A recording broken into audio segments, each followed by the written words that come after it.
Good morning, good afternoon, good night, all that and the above. Mic'd up with Gus. I'm Gus. Andrew Pesina, we had to do a part two. We had too much to talk about afterwards. We had too much to talk about after that. And we had way too much to talk about after that. I haven't told a lot of stories too, so right. Yeah. I'm going to start with something. The backlash from our first interview. There wasn't a lot of negative backlash. There wasn't a lot of, well, fuck this guy. At least not publicly. At least not publicly, and not to me. You know, there was a few that were like, man, well, what the fuck, you know? But ultimately, and I'll even say, this is what I read. Okay. Guys like Biggie, even though he took like some bad criticism from you, he took it on the chin and was like, you know what? He's fucking right. You know, we got to step up if we're going to be representing Southern California. I think a lot of guys took it to heart and was just like, fuck, man, like, is that the truth?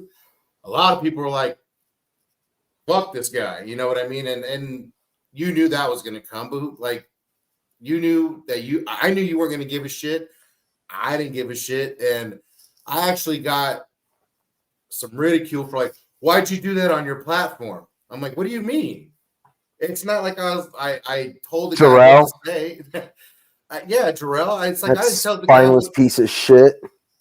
And I actually invited that guy onto this session, and if he agrees, and if you want, I'll bring him on. And I know I don't want to give him any of my time. Like, I'm gonna say this: I think he's a piece of shit. He's a two-faced fucking coward. He can't stand by his fucking opinions. He'll talk shit about me, but then when someone like Matthew Harris contradicts what he says, he'll fucking switch up, and he's like, "Oh, life's too short to do this." Blah blah blah. He's talked so much shit on me for years. And it's like, he even blamed me for Mike Draven getting fired from SoCal Uncensored. Okay. And, like, here's the fucking deal on that. Mike Draven was doing terrible work on SoCal Uncensored, posting articles with tons of fucking grammar and spelling errors. He was doing a terrible job with the events calendar by just having just terrible formatting and all this shit. And I would spend hours of my life fixing the events calendar because of him. And not only that, Mike was using his status as with SoCal Uncensored to fucking get himself booked as a ring announcer on other shows. So it's like, I'm not the one who got him fired. Right. And this, from what I remember, it wasn't something where he got fired. It was something him and Steve agreed on. So Jarrell fucking went around saying that shit for years about me. So fuck him. And you know what? Even after that, I was still trying to be cool with him, right?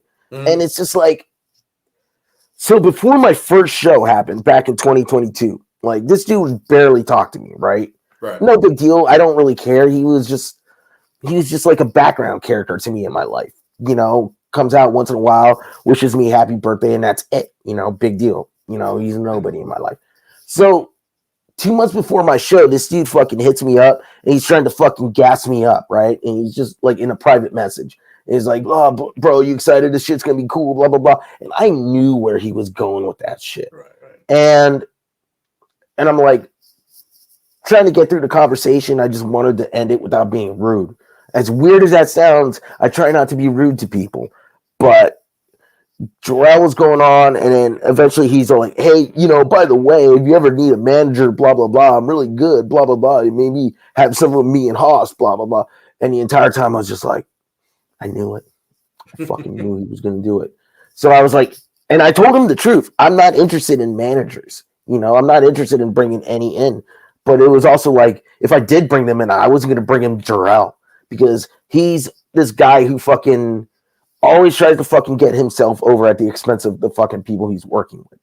I remember like that Bumps and Bruises show where you punched Oscar that we talked about on the last podcast. Right. He had a match with Mikey Gordon, Dirty Ron, and Mikey Freedom will tell you, I don't know if it was that show or the show after, but Jarrell did the job, and then he just stayed in the ring until Mikey left, and he was still in the ring, and he just fucking took the heat, you know, after the job. after the match. So that's the kind of guy he is. He doesn't, he just tries to get himself over, and I don't respect him. And every time I see a match where there's a wrestler I like say Chris Nasty, like I'll watch one of their matches and then Jarrell's involved, and then he's just always screaming and yelling and trying to get himself over and make himself the show. It's like, bro, your time passed, all right? You had all the potential in the world 20 years ago, but you fucked it up because you're a fucking moron. And now you're here trying to fucking get yourself over as a booker and a manager at the expense of other people. And it's like, go fuck yourself. Get out of here with that fake positivity shit. You talk shit all the time behind people's backs and thinking people won't fucking know or hear about it. I know, dude. I've heard it. In fact, you talk shit about people behind their backs to me last time we fucking talked like years ago. So it's like, I don't need fucking guys like that in my fucking life. He's not fucking welcome fucking around any of my shit.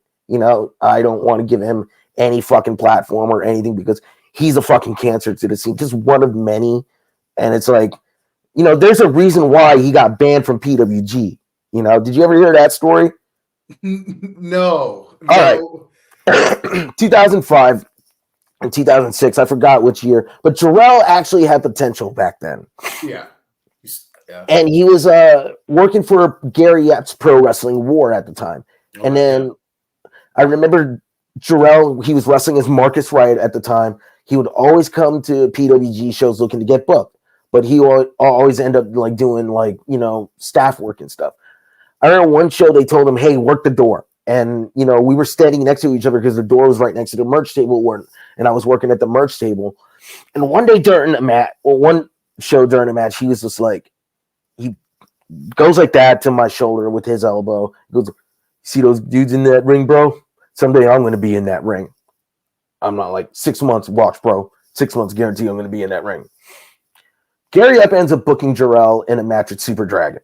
And from all accounts, it was a good match, And I remember one thing that Jarrell was going around telling people that, he heard Super Dragon say that, oh man, I've never been stiff like that before. And, I gained so much respect for him and that he's hit me so hard, blah, blah, blah. And I guess Jarrell was bragging about that shit. Super Dragon found out about it. And he was like, what? No, this dude's full of shit. And it ended up banning him from PWG from after that.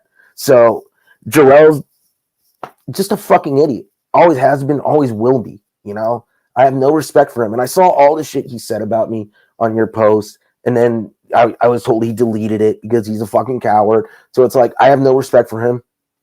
He's spineless. And I really encourage anyone in the wrestling scene, if you're a worker, and if he wants to be your manager, tell him no, because it's not worth it. You're going to fucking lower your fucking value by having that dude around you. Like this dude. So no, what's that promotion? So no, he's not going to be part of this interview. Hold on. What's that promotion he books for? Valley Wrestling Connection? Yes. Okay, so it makes sense that they had fucking Enzo Amore on his show and he was doing spots with him in the match. So what does that guy tell you about that guy? Fuck, bro. You don't need to be in there. I mean, Enzo Amore is no one to, he's not a big name by any means. And I know he's not respected by a lot of people, but still, that dude has fucking name value. And Jarrell's in there fucking trying to get himself over when he should be on the lower end of the fucking, the opener of the fucking card, managing whoever and just fucking trying to get them heat instead of trying to make himself a star. Fuck him. Wow. And to capitalize a little bit on that and why Jarrell, I think, is coming from where he's coming from, he sent me a review. And mind you, he took it very personally because you wrote this review and it was about the 6-way at my show with Leo Rush, and you praised him and you gave him like this great review. And he's like, he's hung up on that, I feel, because it was one of his greatest matches that he had with me. It was one of his, the Vegan Superman was a great gimmick, in my opinion. I'm the one who helped put that together. Debatable. Jarrell carried that good as a heel. And so when I gave him that match, I remember sitting up there with you specifically, and you were telling me, like, man, this is a real good match. And I said, watch what's going to happen at the end. And you just kind of looked at me. And when Eli Everfly got eliminated, you just really looked at me because you knew right away that Leo Rush wasn't going to be like, he wasn't going to be a regular FCW. So you really stared at me like, how is this going to work out? And I remember the first nut shot, you just looked at me and you were like, tell me this is going to end in low blows. I'm like, just watch. And it ends in low blows and you popped. And then you wrote the review. And I remember Jarrell was just like, man, look at my review. I got a good review for us. And I'm like, dude, like, fuck yeah, because it was part of my show. So right now he's like, why in the fuck is he got beef with me? Why is there a problem? I'm like, bro, you got a review for your match, not for your personality and not who you are. I don't know what you guys have. I don't know the history, I don't know the true history between you two, but obviously there's something there for this man to say something and just put it out there a little bit. But he's hung up on that review you gave, and I'm like, bro, that was his gig. That was his job. He sees the good match. He's not going to just like shit on it because he doesn't like the guy. And another thing about that match, I don't want to cut you off. There was like 6 other fucking people in that match. Mm-hmm. You know, Eli dove off a fucking balcony in that match. Okay. Jarrell wants to act like he was the architect of that match. Fuck him, dude. There was other people in that match. So for him to be going to you and be like, look at me, I got this good review. It's like, yeah, I wrote good shit about you in a match that had a shitload of other people in it who were talented. So who the fuck are you to be trying to take credit for that, dude? For something that happened 8 years ago, 7 years ago. All right. Get the fuck out of here, bro. And it's like, okay, you're talking about all that shit. You talk way more shit about me before that, bro. You fucking... Before the show? Way before that shit. When I got back in the scene, he was talking massive shit about me, even before we reconnected. So... Jarrell's a fucking two-face. He's a liar. He's always going to try and make himself out to be the victim. And really, I just find him pathetic. I don't like him. I don't respect him. And, you know, it's just shit like that. And I know I'm not the only one he's like that with. I know there's other people he's talked shit about and he's bashed and all that. So it's like, I don't respect him. I do my fucking bashing out in the public, you know? He's just a fucking little fucking, he's like a fucking high school, middle school kid running around fucking telling stupid rumors to people and bitching about why no one likes him when it's his own damn fault. I've had I'll be the first one to say I've had my issues with Jarrell. I have had my issues with Jarrell. I've also tried to work with them because, like you said at the last one about Mikey Gordon, it's like you don't know somebody until you like talk to him a little bit more or get to really know him. And I feel over the years, I've gotten to know Jarrell just a little bit better than most. Mm-hmm. And I'm not defending him by any means because, believe me, I love Jarrell to death on a level. But the same level, I always want to be kicking his ass for just dumb shit he does. Yeah. And that's not me slandering him right now. I have the right to be like, hey, bro, like you fucked up something. You know what I mean? Like, hey.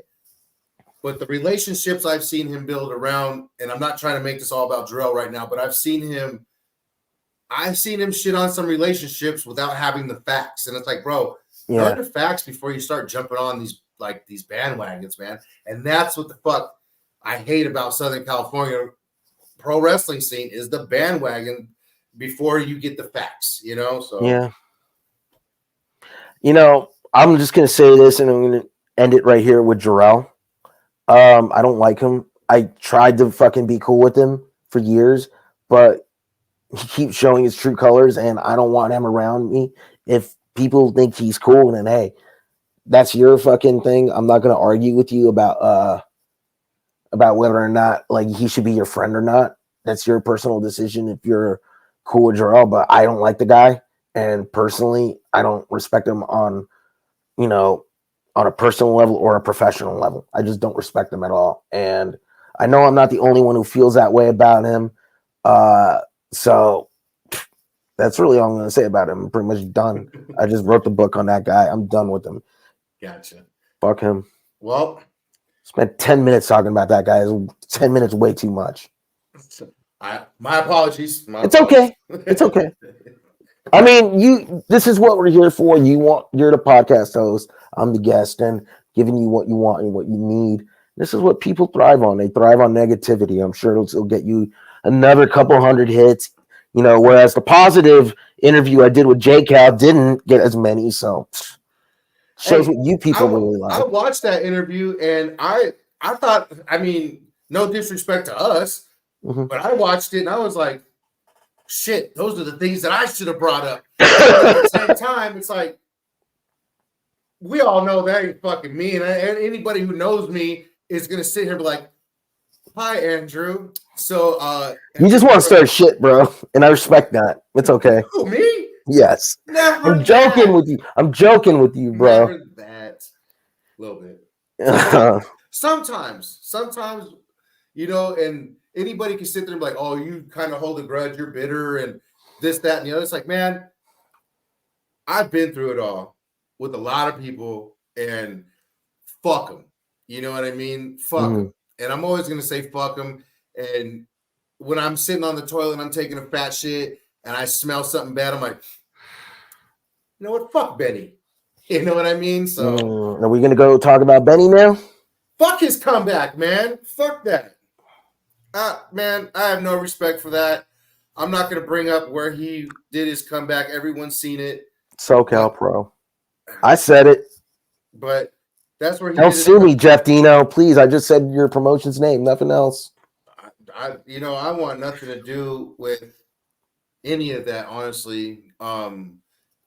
That's the whole situation is just like treading water over there, and I would love, I've always wanted to talk to Jeff about certain things, but I just feel like I just can't and I don't want to. So I just back off of it because there's so many issues and so many situations that I've heard of and I know of. And it's just like, yeah, I'm staying away from all that. Yeah. But the Benny situation, man, is just like, I put it out there the other day that I think me and him, it's time to face. Like, even if it was in private, even if it was just a FaceTime, I ain't recording the shit. Me and him need to talk. I think we need a mediator because I'm just probably going to yell at him a little bit. But, man, fuck his comeback. Fuck all that playing victim shit. Benny, my personal invite to you, come on the show. Come talk to me. Let's air a lot of shit out. A lot of people think that you're just like, oh, man, this victim. Bro, you need to fix the list of shit that you fucked up before that. So anyway, this whole reason for this part 2 was to re-elaborate on the negatives in Southern California. So I'm not going to get to say my piece about Benny's comeback, or I didn't think you honestly honestly, I didn't think you had one because you did speak highly of him, and I'm not taking that away from you. Did I speak highly of him? In my opinion, you did, because it's always fuck Benny right now. So okay, but I think his comeback was shitty. What was your opinion on what was your first reaction when you found out he was coming, or what was your first reaction to, oh my God, there he is, and then what was your reaction to where he came out at? So I didn't find out until the morning after. Like I was really fucked up on 420. I'm gonna say that. I got really fucked up. Shout out to my boy Keith Gomez of Real Con Meds. He got me really fucked up. He got me fucked up. Good dude. Would like to patch things up, sir. I'll mediate that. We talked about you on Saturday, I have no well, anyway, so Benny, it's like, so but that whole case, right? There's a lot of shit that probably hasn't come out that we're not going to know, and I still can't say much about it publicly. I don't know the real facts. I haven't talked to the alleged victim, and I haven't talked to the alleged perpetrator, Benny, about it, aside from like a little text message we had from when the news came out, and he denied it. And it's like, there's still so much, like that needs to be unpacked. But to me, the ultimate thing is like this. I'm not going to say any names, but I'm going to be like, how can people who talk so much shit about somebody and had so many like feelings and had all this shit go on end up being like, fuck it, I'm gonna fucking work with them again, you know? And it's like, I don't know, man. I just find it like, look, if Benny wanted to come back and he came back and someone booked him, it's like, I would have gotten it, right? You If he want to know how went I back, feel about Benny? hold on. If he went back to One Ring Circus, then it's like, I don't know, okay, whatever. If he went to like some random promotion, okay, whatever. But him going back to Jeff Dino, it's just weird to me knowing the history and just know and the conversations I've had with Benny. And it's like maybe they patch things up, but at the same time, in the end, it's like ultimately like Too I could much never history. I would like let's say if I had left the business and I got offered to come back from Dave Marquez, I wouldn't take that shit, you know? And that to me is the equivalent of this. So it's like Benny wants to do what he wants to do. It's fine. You know, I don't know if he's guilty or not of a crime. I don't know. But ultimately it's like I I don't know if that was the right place for him to come back, in my opinion. Maybe it was in his mind. I don't know. I don't know if we're still friends or not. I mean, I didn't consider us friends for like the last year. I don't know if we're still acquaintances. I don't know if he, you know, ever like wants to talk or has any like negative feelings about me. But in the end, it's like, well, dude, you went to this guy who, again, I'm not going to get into it, but we know the history. And now I it's know the like, history. huh? I know the history because I've sat next to Benny and Mm-hmm. I've heard him and his feelings about the promotion and the owner. It's like when I saw that, I was just like, what? Like, and it's funny because when the Benny shit sorry to cut you off, when the Benny shit started going down, Ryan Kidd made a tweet to SoCal Uncensored bashing them, saying, why are you bearing the lead, blah, blah, blah, and all that shit, right? Basically saying he wanted them to basically call Benny a predator. You know, he wanted Steve to call Benny a predator and say he was accused of this shit. And you know who retweeted that shit? Jeff Dino. I have the screenshots. So it's like, how can one guy be like, be on the fuck Benny bandwagon one moment, and all of a sudden, oh, here he is. It's just weird to me. It just feels like there's certain shit going on. I don't know. Like I will say this, I don't know about San Diego anymore. I just feel like that area needs to get its shit together.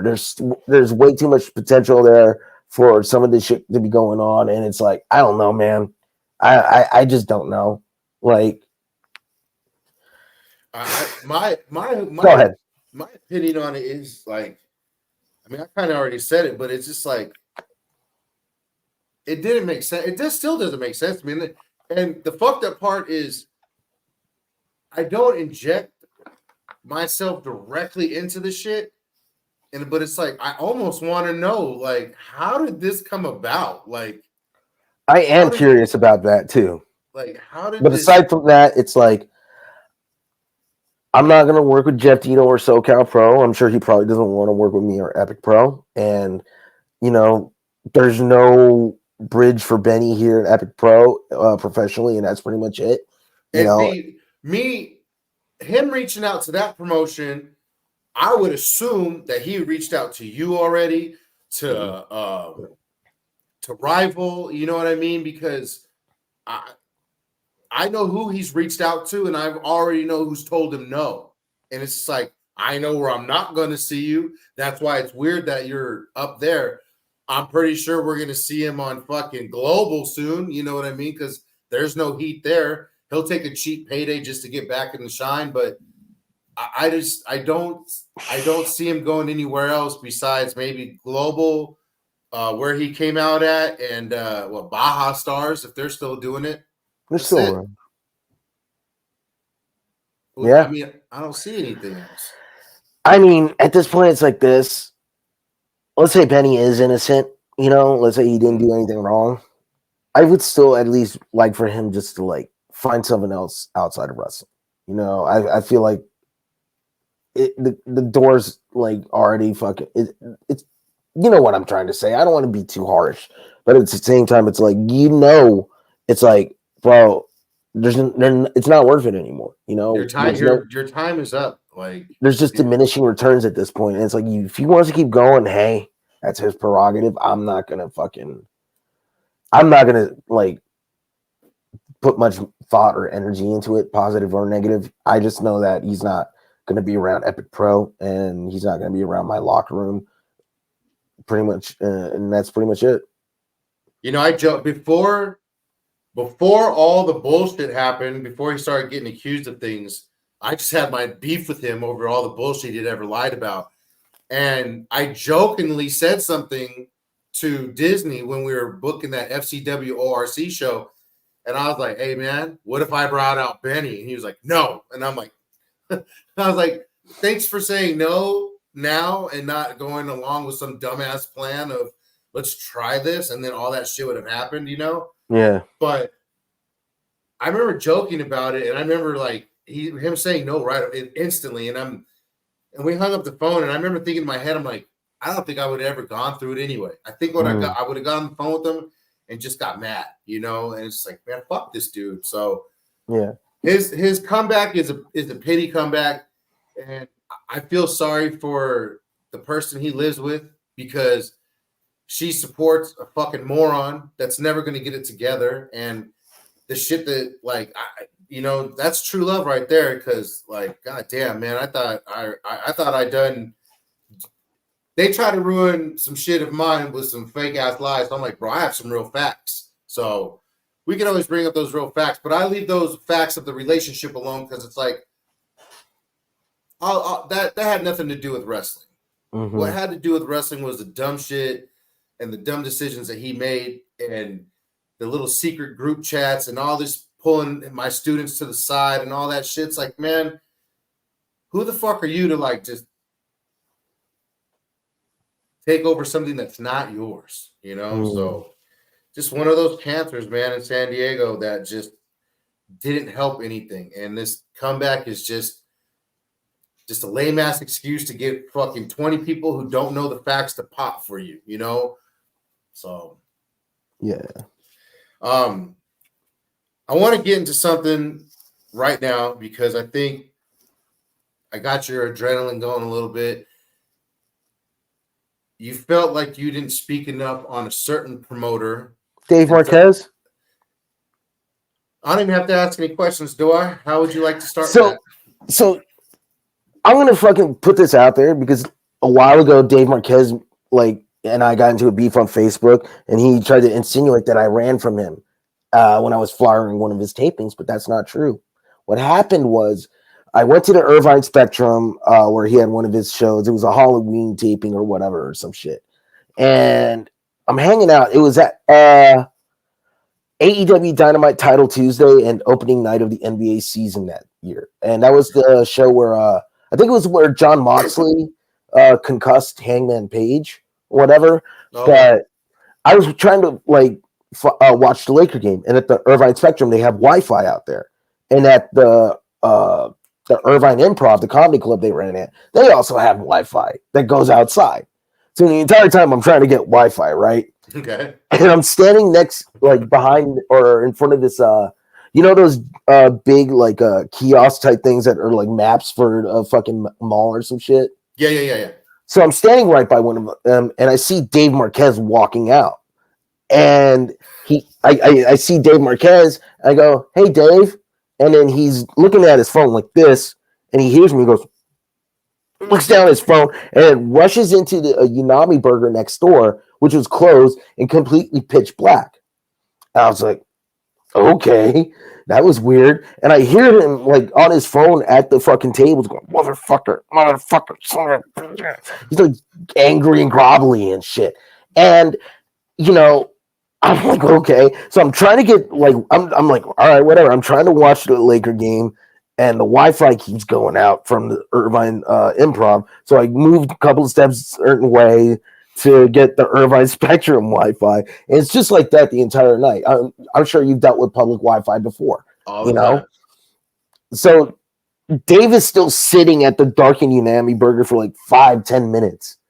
And then finally he just walks away. He's obviously not trying to look at me after I tried to say hi to him.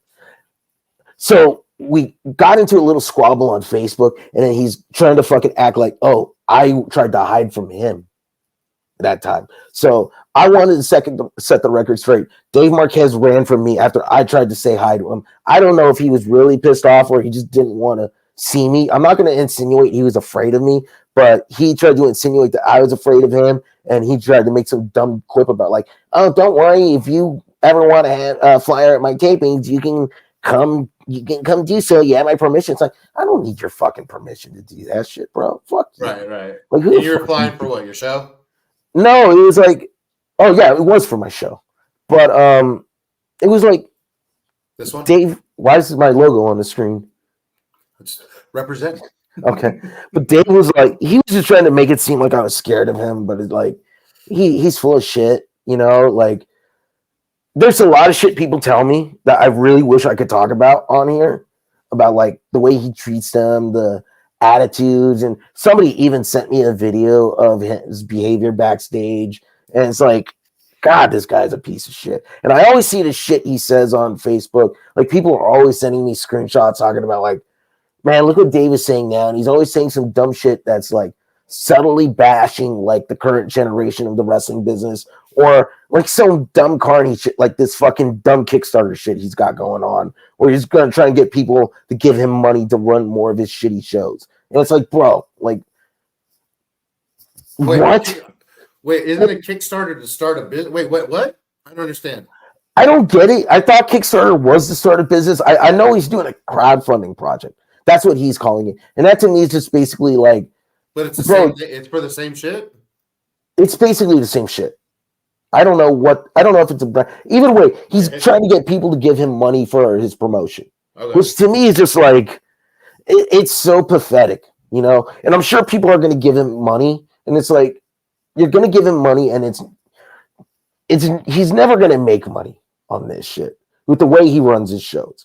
Like, there's no way he's ever going to. Let's all be fucking real about it. He can say, oh, advertising revenue, but then he says he fucking got screwed out of like $420,000 of advertising revenue.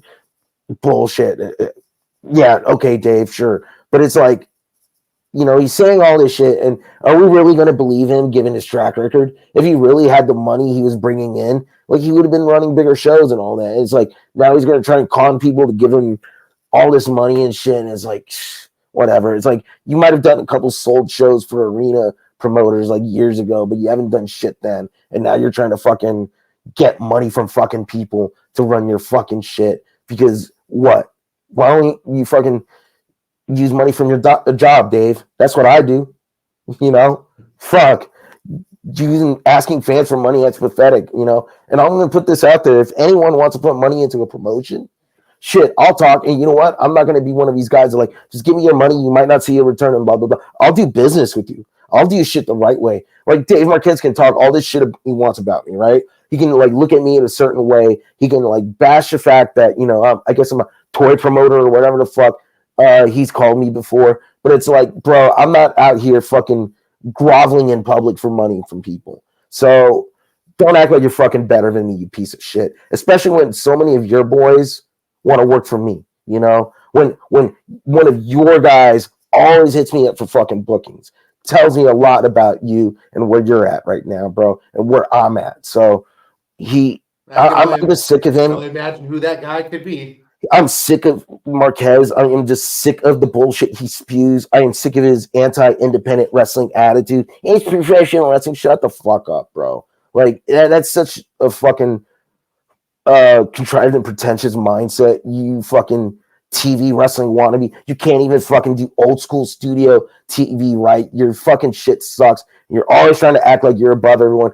Dude, if you were so great, you know, been around this business 30 years or whatever the fuck, like, if you were so great and you actually fucking, you know, were the guy you say you are, you wouldn't be fucking asking people for money, bro. Fuck you. You fucking charlatan. You fucking clown. You piece of shit. Fuck you. And all the shit you've said to my friends, all the shit you've done to my friends in the business, and all the shit you've done to all the wrestlers, go fuck yourself. I hope someday that all these fucking people go public with all the fucking problems they've had with you and all the shit you've done to them, dude. And believe me, if you want to fucking sue me, fine, sue me. Fucking sue me, because what that means is we're going to have to go to discovery, and that's not going to be good for you. What that means is we go to fucking trial, there's going to be witnesses testifying under oath, and believe me, Dave, there's a lot of people who would fucking want to fucking testify on my behalf because they hate you that much. So shut the fuck up. Keep your stupid fucking opinions to yourself, you boomer fucking asshole. You out of touch piece of shit. You don't like professional wrestling. You hate it, and you just want to use it to further yourself in the television industry, which is fucking dying anyway. So fuck you. I have legit hate for the guy. I don't like feeling this way. And here's the thing. 2 years ago, I thought Dave and I were cool. Him and I chopped it up at a Santino Bros show 2 years ago, right? Everything seemed like it was cool. But then when Ep.3 started, I got all these messages, all these screenshots telling me all this shit Dave is saying. And you know what? I even got a fucking screenshot. The day of my debut show, August 13th, 2022. Dave fucking making a Facebook post going, oh, great, we need another wrestling promotion in LA or something along those lines. Paraphrasing. Obviously trying to shit on my company. It's like, what, Dave? You're mad because of my show, my debut show sold more fucking tickets than the show you had a weekend later with the 2 fucking headliners I had? Fuck you, bitch. You fucking whiny asshole. And, you know, I always see those pictures of him fucking, of like his venues at the Irvine Improv, always like full and shit. It's like, okay, let's see how many of those fucking people actually paid to get in, Dave. Let's see the receipts, bro. Go fuck yourself. Because I know I've seen the advertisements on meetup.com or whatever for free tickets to wrestling at the Improv in Irvine. Go fuck yourself. Tell Todd Kennelly to do a better job at trying to mask that shit. And then you have your champion going on Facebook offering comps to TV tapings. Bro, who are you to fucking talk down on anyone in the business? You talking down on anyone on the business is like Billy Bonds trying to talk down on AEW. Yeah, a $2 billion company, Tom. You're just running Relentless Pro Wrestling. Your champ's not even going to be able to be on the show tomorrow. Talk all that shit. I'm sorry. I don't mean to come off like this. I'm just so tired and annoyed and like about all the bullshit we got going on in SoCal. And it's like, bro, like we could be so much better, like I said last week, but we're not, because we got all these fucking assholes stifling our progress because they wanted to be the way it was when they were fucking kids, like fucking 80 years ago, back in the fucking like 40s or some shit. Get the fuck out of here. Like, if these people had their way, right, and they were in charge of the video game industry, we would have never gone beyond Sega Genesis, bro. Think about that shit. Yeah, true. These fucking dudes just want headlocks and rest holds and TV and characters and storytelling. And like, yeah, that's why you're wrestling in front of fucking nobody. That's why you guys have to fucking give out free tickets. That's why you guys don't have any real fucking fans. And that's why promoters like me are having a hard time gaining traction. You know, I was at GCW this past Saturday. Sorry to cut you off, Gus. You tie it all in. I talked to a lot of people about local wrestling, and they all told me the same shit. The perception they have of it is either shitty Hollywood shows where they're just long and they have a million matches and they're all fucking squashes and they're boring as shit, you know? And then fucking shitty local shows like fucking One Ring Circus, OCCW, fucking Rising Stars Entertainment, whatever. It's just, bro. And I'm hearing it from the people that we're supposed to be fucking appealing to, you know? And it's like, and they tell me this shit, bro. And I try so hard to tell them, hey, man, check out Santino Bros if you're not going to check out my promotion. Check out Rival Pro if you're not going to check out my promotion. MPW, fucking Hybrid Pro, Winner Circle Pro. They're good too. Like, there's some good shit out here, right? But we're not being able to get the attention because all these other fucking promoters are just clogging up the fucking scene and they're not realizing, hey, maybe we should probably just, I don't know, find something else to do. Maybe we should just go back to being ticket paying customers and shit. No, these dudes want to fucking have their glory, and then we have all these other fucking assholes who are willing to exploit that, and it sucks, dude. It sucks, Gus. It sucks. Sorry to go off on that rant. No, I get it. I totally get it. And that's the thing is GCW can come along and just literally wipe out everyone's thought process of what a Southern California's wrestling is supposed to be, and it gets wrapped up into like some bad shit. And this is nothing against GCW or Prestige or West Coast Pro. It's like they're only here because they're able to, because we, and by we I mean the local scene, allow that shit to happen. We've been putting on not me, but everyone's been putting on weak ass show after weak ass show after weak ass show. The only people who are really doing shit are Santino Bros, right? They put on good shows. They got a fucking team that goes out and hustles and advertises, and they're able to pull in local fans. You know, I don't have that team. I don't have that manpower, but hey, they do. And I respect them for that. If I had the same manpower, I'd be doing the same shit they'd be doing, you know? Hats off to fucking Santino Bros for making shit happen. But at the same time, it's like, I got to go for a different audience, because it's not just ticket buyers. I also got to get people who watch these shows on fucking streams too, right, to try and expand. I can't just fucking, we can't be here and be a circle jerk anymore in SoCal, because that's all it's been for the last few years. And that's why all these bigger shows are coming here and making it harder for promotions like me, like trying to find a date and then trying to get wrestlers who are available, like good wrestlers, you know? I could fucking like easily get like Tim Banks or whatever if I wanted to for a show. I can fill up a card full of those guys, rent out a shitty small Legion hall, and just run shows and make money, because I'm paying all these dudes like fucking next to nothing, because that's what they're worth and what they're asking for. And it's like I pocket all the money because I'm not paying real workers real money and shit. But that's what's going on in these fucking promotions, bro. And it's like, what the fuck? What the fuck?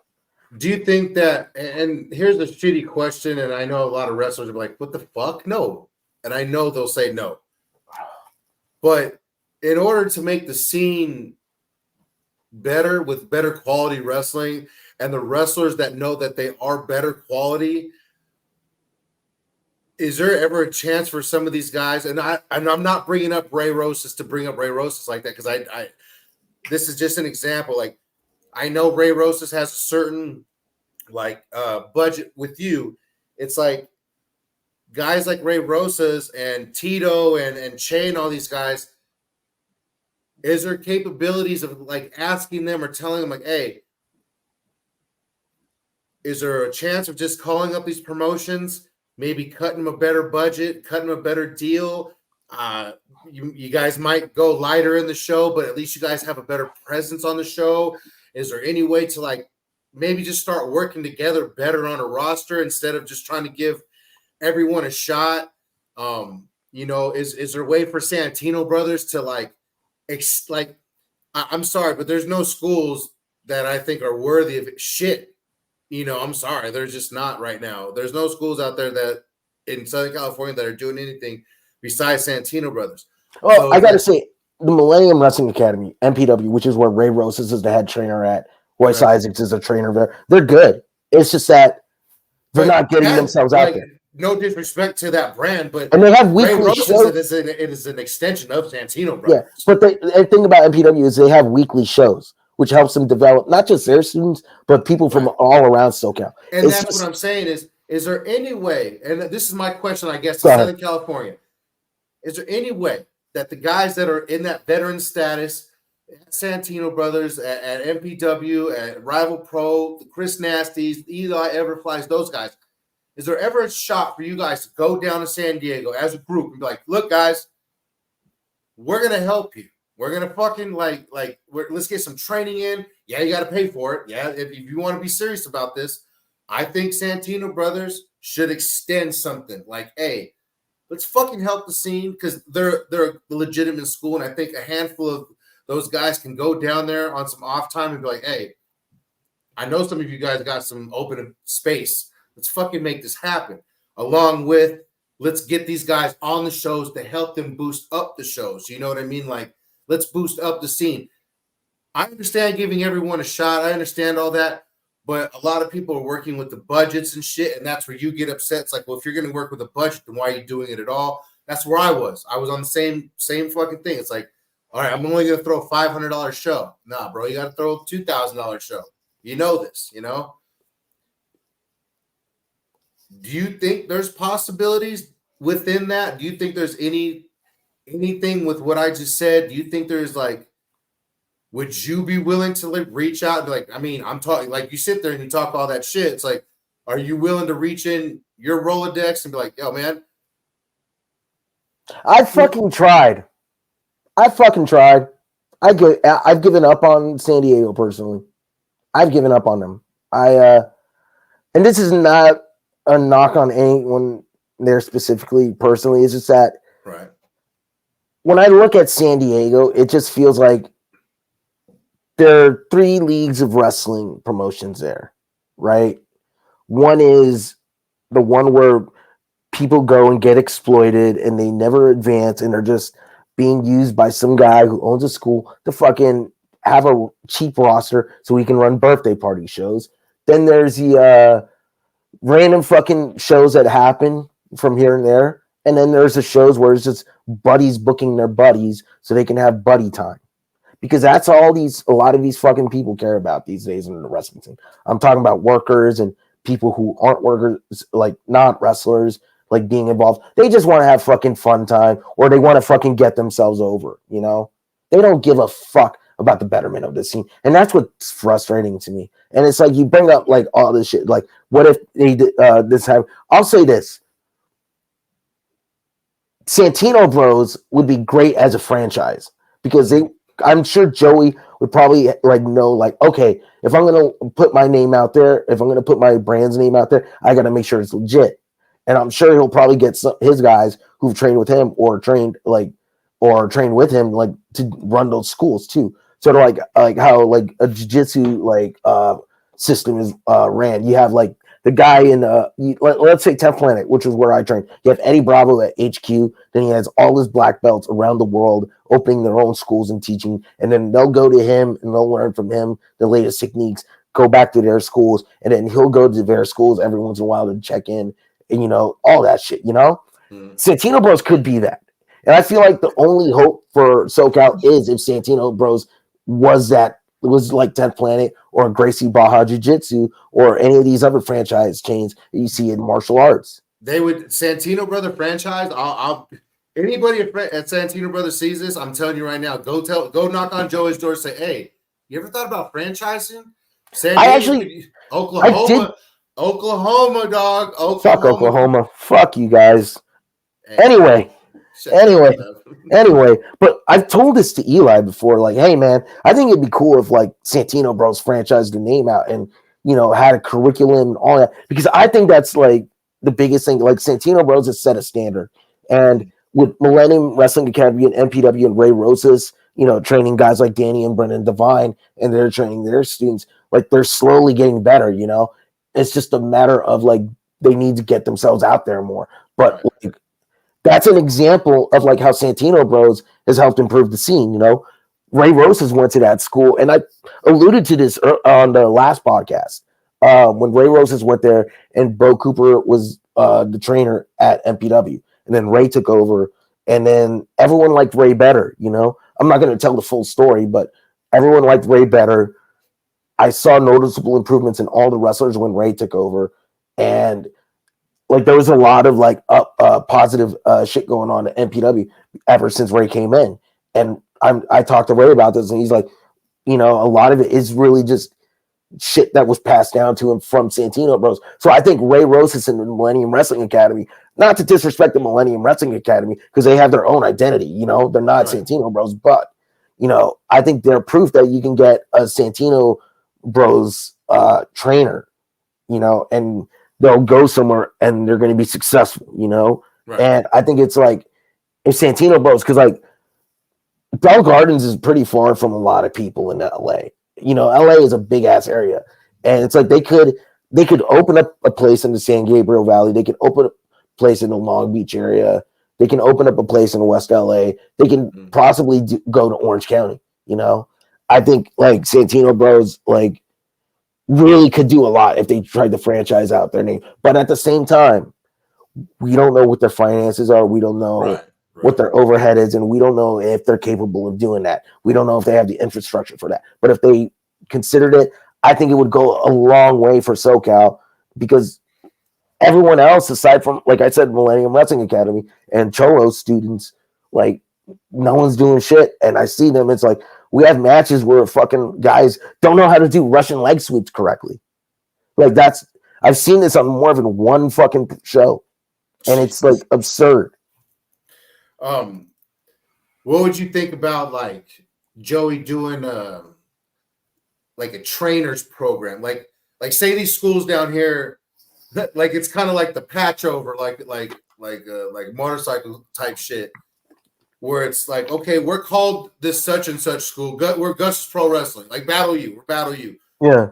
But it's like, bro, we're not on that standard of Santino Brothers. So it's like, if Joey had something to like, I could go there and do a 6 or however long program to become a functional Santino Brothers trainer and take that curriculum back. That'd be something that would work out, I think, too, because instead of bringing a whole like camp down trying to bring that, maybe somebody goes to him. You know, if someone's real dedicated to the scene and wants to make it better, go find out how to be a Santino Brothers trainer. Because shit.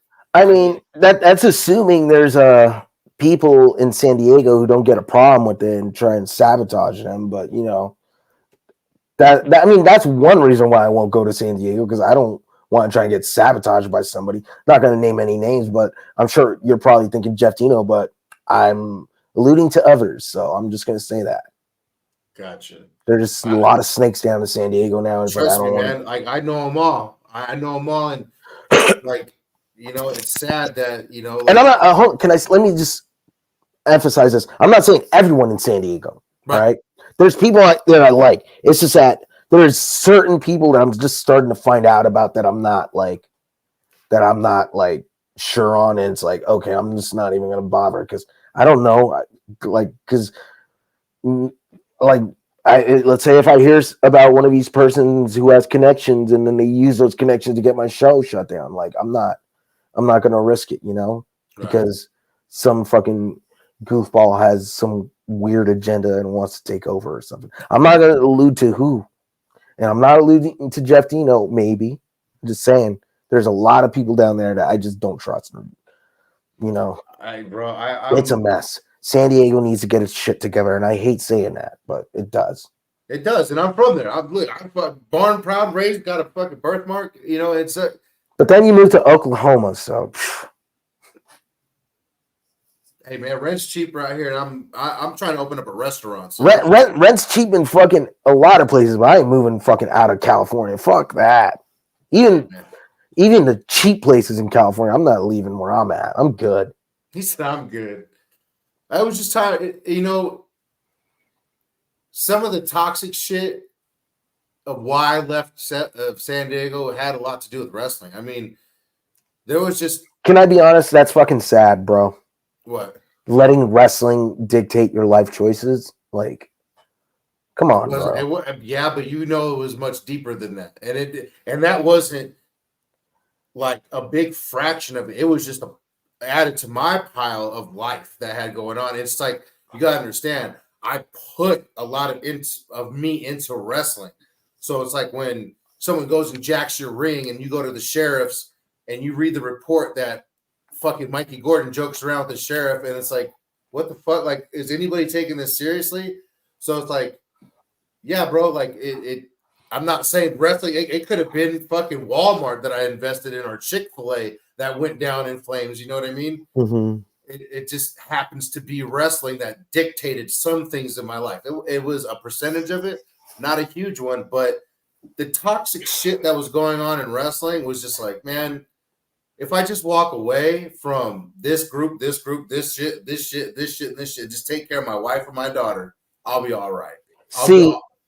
My mindset is this. It's just wrestling. I got one foot out the door and one foot in the door. If it goes bad, hey, I'm gone. I got other things in life that I can do. You know, like, wrestling isn't the only thing I have in life. I love wrestling. You know, I love like helping the scene out in my way, but at the same time, it's like, do I need it? Do any of us need it? No. Let's be real. No. Answer for 99% of the people in this scene is no. You don't need wrestling. And I'm not trying to put people down, but it's also like when I left wrestling in 2011, it's not because I didn't have anything else going on. It's because like I was tired of wrestling, and at the time wrestling sucked, you know.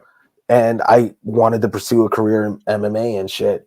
And it's like when I got out of wrestling and I started like dedicating the time that I would put into wrestling into so much other shit, my life felt more fulfilled, you know? And I think that's something a lot of people in wrestling just don't realize. It's like you got to take yourself out of it sometimes in order to really understand, you know, there's more to life to this, and that, hey, you can enjoy this, but when it gets taken from you, it's not the end. You know, you can just do something else with your life. And that's the beauty. I mean, when it got taken from me, it wasn't the end because I knew I'd be back, but it was just the end of that chapter of like, all right, I'm walking away before I fuck somebody up. I wouldn't look at it that way. I mean, if there was a situation where I had to, like, I wanted to have that physical confrontation with somebody, it wouldn't be because I'm leaving wrestling or anything. It wouldn't be any of that. It's because I have a personal animosity with somebody. But at the same time, it's like, that's just me. Maybe I just have this perspective because I was able to get myself out of it for a while, you know? And I feel like that would probably be a great thing for so many people. Like, take a year or two off from wrestling, or at least scale back and then go look at the world and then your surroundings, and, you know, maybe you'll find something else, and you will probably find, like, you know, more inner peace with this shit instead of like being so aggravated over fucking what people say and do, and like because they don't like you or whatever and shit. It's like, that's how I've always been, you know? And it's just that, like, and I also feel like it's better, like, for some people to realize, hey, wrestling isn't everything, because they'll probably end up fucking hurting themselves because they're not properly trained and shit, and they're having bad matches and shit. Like, you know, I have friends in San Diego who have bad matches, and I tell them, like, bro, like, don't do that. Don't do that. Don't go get fucking trained or something. There was a match that I seen that I would like you to watch. Okay. Are we gonna do a play-by-play? We can. Okay, I'm gonna analyze this shit. I'll break it down. Unfortunately, it is from my sister company out in San Diego, Rising Star. The reason why I'm showing you this match is because I've had conversations with a few of these people who run the promotion and stuff like that. It's like, I'm going to play this and I'm going to show everyone, and it's because it's out, it's public. This is the match that I found that was public. So it's like, this is what we're showing. So I'm going to break it down as the friends of this company, a co-owner of the sister company, and you're going to, I already know what you're going to do. So let me, he said, let me.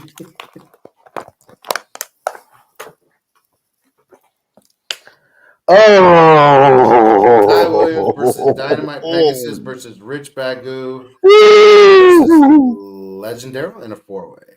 Legendary. Legend. Wait for it. Daryl.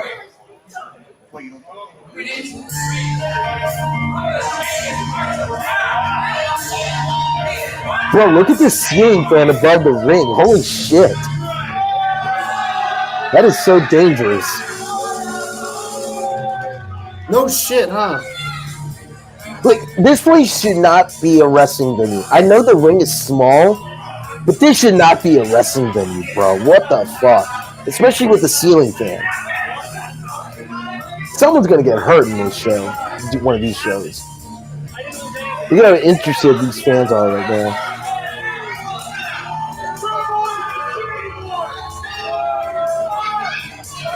You want to hear something crazy? Yeah. I think that's my ring that was stolen. Because it had stickers on it before. At least the ring post, maybe. So this is the thing about SoCal wrestling. Like these guys, like they have a generic gimmick. It's like he was a student of mine. What's that? Kid, what's that? That Remy kid was a student of mine at Battle U. Okay. Oh, I know him. I haven't seen his work, but it's like I don't know. They're coming out like just trying to be like generic heels. It's like,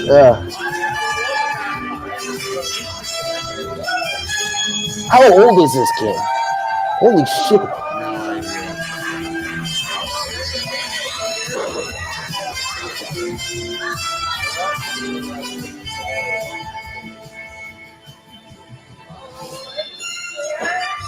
I get irritated with the whole you can see the back of fucking curtains. You better be talking to him.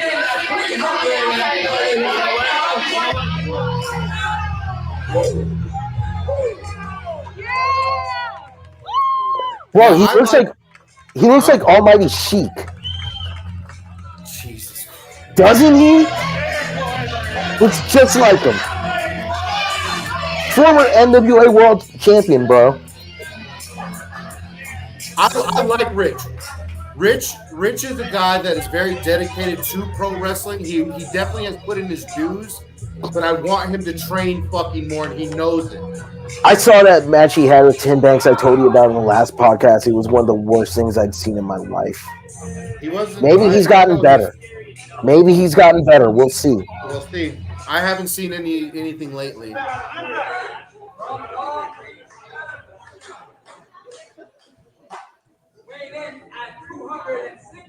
Did they not have a PA for the mic? I have no idea. Oh, this guy. This guy. Who is this? This is legend. Wait for it. Daryl. That's his gimmick, bro. He's like, I guess, an anime nerd or something like that. Bro, I've seen this guy's matches. Holy shit. Ready. Where's he trained from?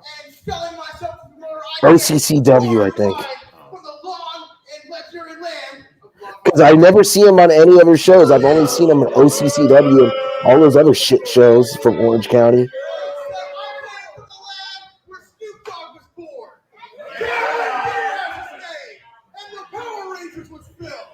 I should have smoked more before this shit. Holy fuck.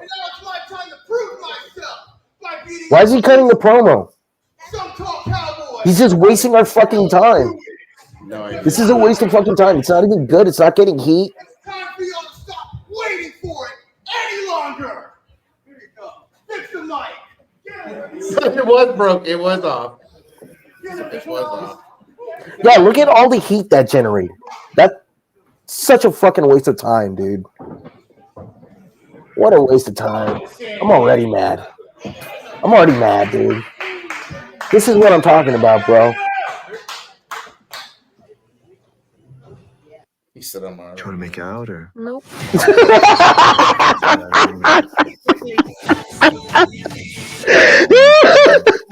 Yeah. What are you into? That is so pretty. I guess. Want to make out? One last start. Oh, shit. Why are we still watching this? Skip it. There we go. That was perfect, though. It was. That was fucking perfect. Want to make out? For that. So Want to make out? On YouTube, guys.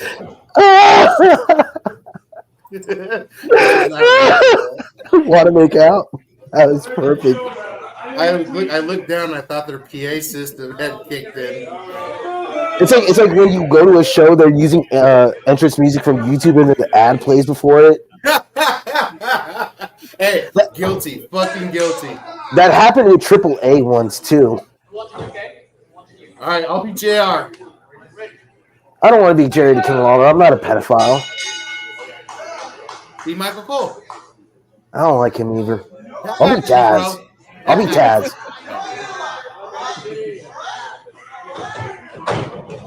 Oh no!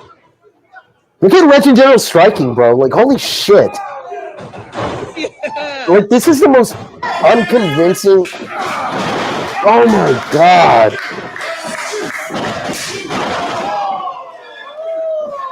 If that's all he did, and that was his gimmick, that'd be great. Oh my god. Oh my. Dude, the way he slowed down and hesitated before he tried to do that spot. Oh my god. Go back to wrestling school, bro. You ain't ready.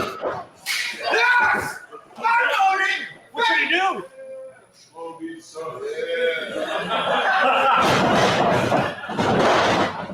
Terrible drop in. This is so bad. Legend Daryl is like, you can tell he was trained at OCCW, man. He's not hitting his moves smoothly. He's not working with any intensity. Okay, he did a nice chop there, but that's it.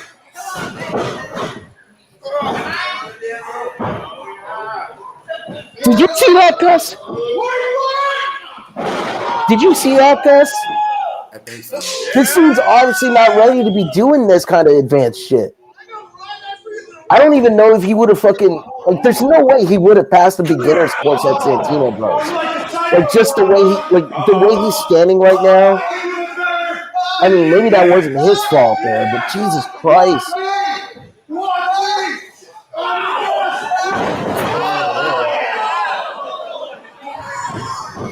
This is just so bad. There's like no flow. There's no structure. They just took away the spot by doing something. That was just it probably could have been a terribly planned spot or terribly done. I don't know. Where did he throw him? Back in the locker room? I guess.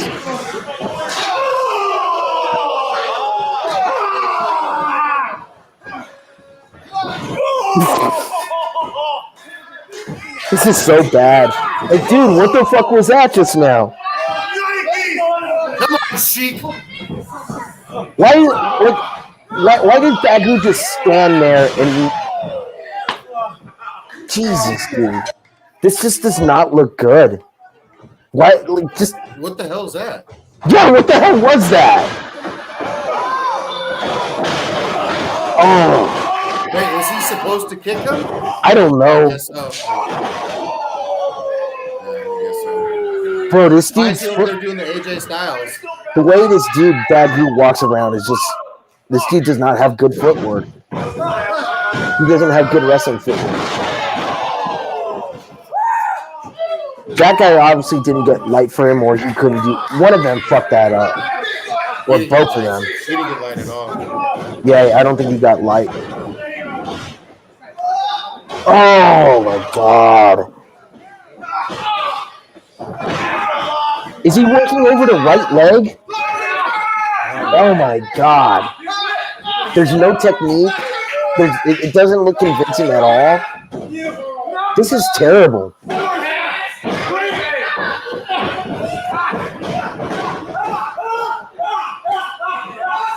This match is so bad.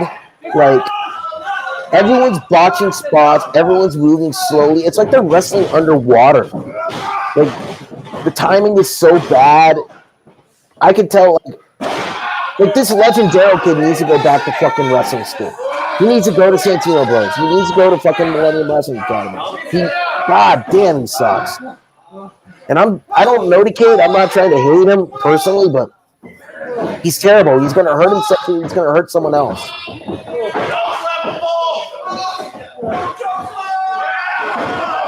Oh my god, I thought that was going somewhere else.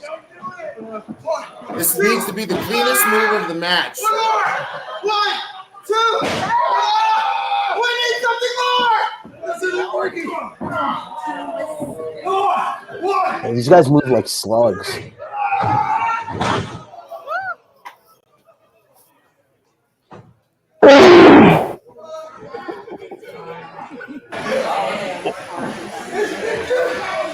What the fuck?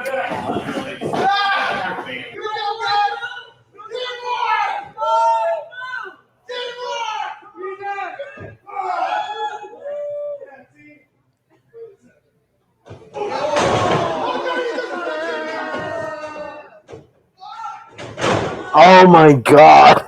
Even the referee's like what the fuck? That was so bad.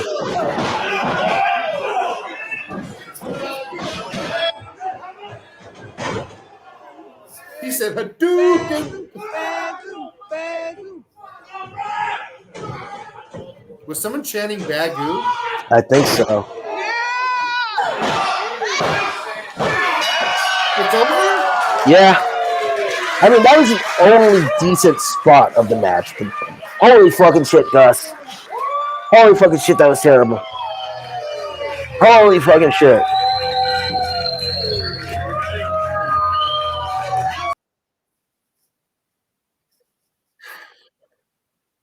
So All this is those guys need to go back to.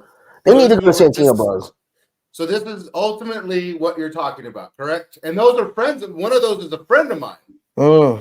Tell your friend to go to fucking Santino Bros, because wherever the fuck he's training, Santino Brothers, man. Rich, you have potential. You have a fucking look.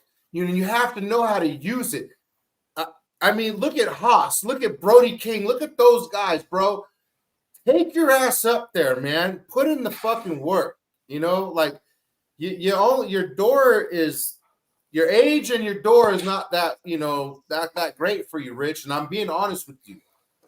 Get your ass up there, do something. And the rest of you, go up there, man. Like that's what he's talking about. I can't defend that shit. I can't sit here and defend those kind of things when it's clear as day. Clear as day. I'm not a wrestler at all. I went in there and made a fucking fool of myself and got out the ring way before my time. And the only reason I jumped back in the ring as a promoter, and that was just for the gimmick. Just to be like, all right, I'm going to pretend to wrestle. But you guys are trying to do this shit show by show by show, and it's like. And this fucked up thing is the people who are in charge of these shows are all friends, and they're letting it happen because they don't give a fuck about the business. They don't care about the integrity of the business. They don't care about any of that shit. They just want to fucking either try and make a quick buck, or they just want to fucking live their dream, And it's all selfish. Again, like I said last show, I wanted to be an NBA player when I was a kid. Only ended up being 5'7", can't fucking jump high, can't dunk a basketball. Doesn't mean just because I love it, and if I ended up going to El Segundo and practice with the Lakers every fucking day, doesn't mean I should fucking be on the roster, because I would still probably fucking suck. Or if I just didn't fucking show up to practice, or like it seems like most of these fucking guys in this match do, or fucking go once and then be like, all right, I'm good now, and then fucking act like I should be on the fucking squad. It's like, no, it's not like that. I could fucking sit here and play drums all the time and try and get better and better and better and better. But that still doesn't mean I'm going to be fucking ready to play with my fucking one of my favorite bands. I'm not going to be ready to tour with Guns N' Roses if I fucking just started drumming like 30 minutes a day and then like, oh, I want to be a drummer and I want to be this and that. No, it don't work like that. But we're seeing what's going on. And like I said, it's fucking everything up for the scene. It's making everyone look bad, and it's not good for us. It's like, I don't know, man. I don't know what to say. Like, well, I stepped up. I mean, that's why I had to do what I had to do with my promotion. I had to bring in the Young Bucks, Brian Cage, and all these guys, and Reno Scum, and because I didn't want to be that promotion that was just looking goofy out there, and it's not just San Diego, and I hate to shit on San Diego, but that's Orange County. That's Orange County, the Inland Empire. It seems like outside of LA, SoCal has a problem. And even in LA, there are a little problems, but it's not like widespread like it is out everywhere in SoCal. Because we have the Santino Bros still, we have the MPW, and a lot of good wrestlers move to LA. So we're gonna be fine on that front. It's just that outside of LA, like SoCal's kind of fucked, and it's like there needs to be more improvement, but nobody wants to make that improvement because they all want to fucking, again, like I said, they all want to fucking live their dreams, or they just want to fucking try and make money, or they just want to fucking have playtime with their fucking friends. And that's the worst thing about it. It's like there's so many fucking promoters and workers out here who just care more about booking their friends and shit and just having their show full of friends. Like, I'll admit, I book my friends, right? I book guys that I'm cool with. But at the same time, it's like they're fucking good and they're talented. It's not because why I'm friends with them, but they're good and they're talented. I fucking reach out to people I don't know all the time because they're good and they're talented, you know? And it's like, that's just, I mean, I'm trying to do my part, you know, trying to like set a standard here in SoCal, but it's like going to be hard to do when so many other shows are going on and, you know, we're seeing matches like what we just saw. And it's just bullshit, you know? And some of these guys like delude themselves into thinking, well, if I go to the gym 2 or 3 times a week, I'm going to get better, you know? Like Biggie Biggs, you brought up earlier today. He was like, I saw the comments he made, people screenshotted and sent them to me. He's like, I'm going to go to the gym, blah, blah, blah. It's like, it's too late. You've been around this shit for 20 years and all you've done is pick up bad habits. You can't be re-educated. There's no point. So? There's no point in destroying your body and fucking risking anyone's health for this shit anymore. It's like, just stop. Just stop for everyone's sake. There's actually a clip of Biggie, and he's doing like why can't I think of the dive through the ropes? A tope? Yeah. I have that on my phone. Jesus. Do you want me to send it to you so we can play it and so everyone can see? I don't have the link to that. It would have to be on the way I did it just now, but Oh. But there's this clip out there of him, and he does try to do a tope through the ropes, and he misses, and he just crumbles. And it's not that he misses; his feet clip the ropes because he doesn't know how to fucking do that shit. And like he did it once, like 19 years ago. Right, but that's because whoever was in that match, it was a scramble match, and they had to fucking raise the ropes up for him, you know, just so he can like fit through it. But it's like he tried to do it on this shit, and like you there, Gus? Yeah, you can still hear me, right? Your camera's gone. Yeah, I know. Okay, what's going on, dude? I'm paranoid now. No, don't be. Oh, you're doing that, huh? Okay. Anyway, so like when I was watching this clip, it's like he was running. And it's like he was taking too many steps, you know? Like as weird as it sounds, like I can tell like when a wrestler knows what they're doing and when they don't know what they're doing just by looking at their footwork, you know? There's a certain amount of steps a wrestler takes and the way they fucking do it. Like in that match we just saw with Bagu, when he tried to do that fucking spot over the top rope, he took too many steps and then he hesitated because he didn't know what the fuck he was doing because his footwork was terrible. And then you saw what happened. Biggie Biggs does not have that fucking footwork, dude. And never had it. Never developed it. And what happened? He fucking almost killed himself on a fucking dive spot because he doesn't know what the fuck he's doing. And we got people who are like, let them live their dreams, bro. Be positive. Someone's going to break their fucking neck doing this shit because of your positivity, dude. Stop being fucking dumb. We got to look out for these people. Listen. I'm saying this shit because I care about people and I don't want to see them get hurt. I might not like their bodies of work and I might think they're scumbags, but I don't want to see anyone get seriously injured doing this shit because it's always gonna end up coming down on the entire business here, you know? And that's why we gotta fucking speak out on this shit. That's why we can't be having these shit promotions anymore. Too many people want to be fucking promoters and they're booking all this shit down and it's just gotta stop. We need less of this shit, bro. We need less of these promoters. A lot of these wrestlers, like everyone in that match we just saw, just pack it up. Go be a fan, please. Or if you really, really, really want to do this, go to Santino Bros. Go to Millennium Wrestling Academy. Go to one of those fucking places because you're not doing yourselves any favors by just doing all these shows when you're obviously not getting the right training. You know, it's like, and even if you are training, like I said, you're probably not getting the right training. You're probably not getting the training that you need. You're probably just getting training from people who know what they know how to do, but they don't know how to fucking make you better. They just know how to teach you shit, but ultimately it's like, fuck, bro. What bothers me the most is when a school pops up and you know damn well that the person running the school is who are you to be a trainer, first of all? And this is not just San Diego. Trust me, I've seen some schools locally, not too far to reach. Trust me, there's schools that are popping up, you know, and they train these guys like, I don't know what they're training them. But then all of a sudden you see a guy that's never been in a ring all of a sudden on a show 3 months later. Yeah.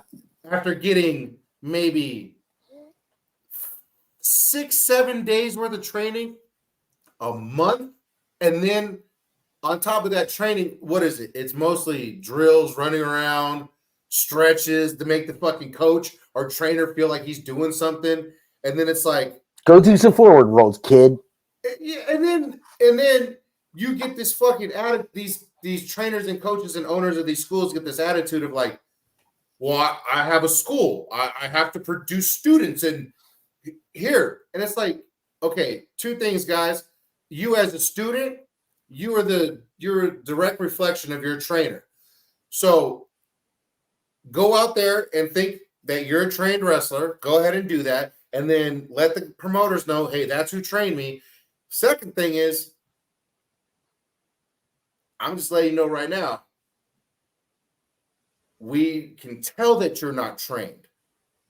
So when you put yourself on a show and we know that you're not trained and you're at these schools that are just like pop-up schools to make the fucking trainer feel like, hey, man, I'm cool. Mm-hmm. Bookers like us, we see that, and it's going to affect you. It's going to affect you bad in the future because you could be a guy that wants to wrestle. You could be a guy that wants to go out to the future and do a lot of things, but now you have to take all these steps back and find a new school and find all these new trainers and find a new resume because I don't think you want to be like, oh, well, dipshit over here is the one who trained me. Well, how long did it take you to get on shows? Like 2-3 months? Okay, cool. I'm going to put you in with this guy. You guys are going to call it in the ring. Huh? Huh? What do you mean, huh? The basics of wrestling that you learn in the first 2 months, I feel you could build a match off a 6-minute match off just the basics. If you know how to call those basics and it's like these guys go, huh?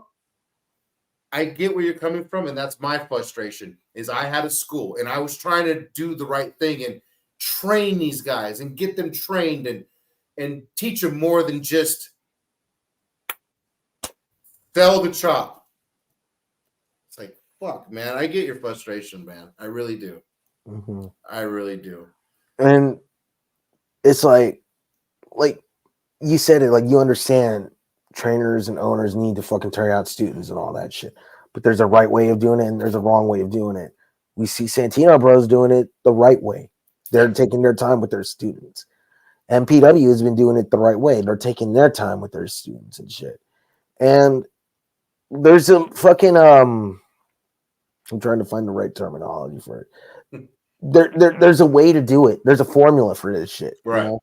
And it's like they're the only ones following it. And then it's like OCCW school will just fucking churn out any fucking guy who comes in, trains for a couple months, and then all of a sudden, oh, you're ready to be a wrestler. It's like, fuck, man. Like, and it's not even that. And some of that shit sucks too because it's like, are you really producing wrestlers out of your school to say you produced a wrestler? Or are you producing free talent for your shitty show? Probably both, because the way they're trying to, like, the way some of these shittier promoters and school owners are going to be doing it, it's like, oh, look at this guy who just debuted. He was training for us for a couple months. You can fucking come to our school, bam, make it. Like, I've heard a lot of horrible shit about like some schools, and I'm not going to say it because it's really fucking bad, and I don't really want to fucking like put shit out there. I'll like put some of my shit out there that was at my school. I mean, not your school, but recent shit. And it's like, I don't want to put certain things out there from Orange County, but it's like, bro, like here's the thing. I'm against regulation of professional wrestling by athletic commissions or government bodies, you know? Oklahoma, go fuck yourself for that reason, you know? Even if it wasn't a trans person, just the fact that any state athletic commission can control professional wrestling is bullshit, in my opinion. It is. But that's a whole different that's a whole different podcast, sir. There's still a need for some policing in professional wrestling. True. And it needs to be done within the scene in the business. And I think a lot of us here in SoCal, at least, you know, those with credibility, like, I'll put this out there, like, fucking let's get, like, if I had to put a committee together, Eli, Chaos, fucking Ray Rosas, Danny Devine, fucking Jordan Cruz, and maybe just them, you know, just have a committee be like, what are we doing here? And maybe a couple promoters who like book trusted talents. There needs to be something out here, and there needs to be lines drawn. Like I personally told this to a wrestler, like, hey, you know, I'll just flat out say it. You know, Vito Fratelli is a good worker. I enjoy his work. However, this dude's still working OCCW shows, and it's like, if he's working those shows and I book him, people are gonna be like, "Oh, you booked an OCCW guy," and it's like, you're like, no, I booked the AAA guy. well, you could say that, but still, Right. I get what you're saying, though. He's got the stigma of OCCW on him, and it's like I can't take any risk booking people who go on OCCW, and that's something what I'm doing. And I think a lot of wrestlers need to realize, okay, like Vito, like I got to stop working these shows. I got to stop working shows with wrestlers like this because ultimately they're bringing me down, you know. And I think a lot of wrestlers need to start making better choices because it's like, hey, is it really worth fucking driving all the way to fucking some place that's like 1 or 2 hours away from your house, and you're not going to make the money back on for gas and food on that show? Like you're just wasting your time because you want to rep. Like, dude, like sometimes just working a show isn't worth the rep, you know. And at this point, they're like I said with Vito, he's at a point in his career where he should be turning down those shows, you know. And but him being on those shows helps lend a little bit of credibility, and in turn, that's why so many of these fucking shitty wrestlers think they can fucking, you know, do this shit because they're on these shows with guys who are like Vito Vertelli are doing AAA, guys who are working my shows, guys who are working Santino Bros shows. And I think there needs to be lines drawn. It's like, hey, you know, if certain guys are on this show, the credible wrestlers should never work those shows. You know, it's like that match we just saw, you know, from Rising Star Entertainment. I know you said you got friends there and all that sister promotion, but I'm gonna fucking say this flat out. I don't think credible wrestlers should work there after seeing that shit. I don't think a promotion like that has any benefit for SoCal wrestling. I don't think it has any place here because of that match I saw. And maybe they had a fucking show with a bunch of great matches. I don't know. But that one match brought it down for me, and I saw it. And I don't know if there's going to be anything better than that, you know, match or anything worse. But ultimately, it's like this. Like I said, lines need to be drawn. We can't fucking have, you know, everyone associated with that kind of shit, because then everyone's going to fucking, you know, like that term, guilty by association. Everyone's gonna fucking associate you with a bad promotion. They're gonna think, oh, this is nothing but bad promotions with bad wrestlers and bad talent and all that shit. I'm not gonna want to support this. Going back full circle, that's why GCW is so popular in LA. That's why Prestige is popular in LA. That's why so many promotions are coming here or soon to be coming here, because they fucking see what's going on. They see Speaking a void. GCW. Oh, Craig. But yeah, like I was saying, there's a reason why fans like those promotions more, because they realize they're not going to fucking get shit talent who are barely trained, you know? Like, I don't think the wrestlers on some of those, all the wrestlers are the greatest wrestlers in the world. There's some where I'm like, not too fond of, but at the same time, it's like, they're still capable enough to like get over with fans. Right. I know GCW's using locals too. Like when they go somewhere, they're using the right locals too. They're using Jordan Cruz. They're using Eli Everfly. They're using these guys, and it's like, excuse me. They're using Tito and Che. You know, why are they using these guys? And why aren't they using the guys we saw on that show, or guys that were on fucking the same shows those guys are on all the time? There's a fucking reason. Fucking beast, bro. He's always been a beast, in my opinion. And it's like, yeah, you guys see the difference between them and you. Like at this point, it's like fans will see them and fucking see those GCW locals and GCW and be like, I don't need to go to local shows because the best guys are in GCW now. That's the fucking presumption they're gonna get, and it sucks. And it's like, it sucks because, you know, we should be doing better. There's no reason why, you know, like I said in the last podcast, 20 years after I got into the business, why we should be fucking still swimming in the fucking dirt, you know? There's no fucking reason why we should be in the fucking place we are. And the only reason why it's happening is because so many people in the scene let it happen. And it's like, it's just got to stop, man. Like, it I doesn't was matter. guilty. I was one of them. It's like we don't need fucking people to be doing shows with fucking like Mr. California or some shit. We don't need it. We just don't. Like, Can we talk about that for like 2 seconds? if you want to talk to him, I don't really have much to say about Marvin these days. Like, he's He's irrelevant in my world. That's the But go waste of ahead. space right there. He's just the waste of space. 2 seconds, waste of Okay. space. Yeah. I mean, I don't got anything to say about him. Right. Like, he's put on terrible shows, and that's pretty much all I got to say about That's all he him. does. Everyone clowns him, and I enjoy the jokes, so that's pretty much where I'm at. Like, he's not very relevant in my world. Like, he's a funny meme, but that's pretty much it. I don't really have much else emotionally invested in Marvin. So, but yeah, I got something for you. I want to see where you're at mentally with the SoCal scene. I mean, we've already fucking talked about it. No. With the guys. Okay. Who are your top 5 guys starting with number 5? Fuck, I don't have an order. Give me your top 5 guys. Just top 5 regardless. Ray Rosas, Jordan Cruz, Bad Dude Tito, Adrian Quest. I can't put. I got to put them together. Danny and Brendan Devine, as a tag team. Those are my guys. There's so many more great talents. Fucking Delilah Doom's great. That's one of Delilah Doom. I think has one of those unique stories of she had like this really good reputation going for herself before she came to that Sabotage show in San Diego where Eli and her got together.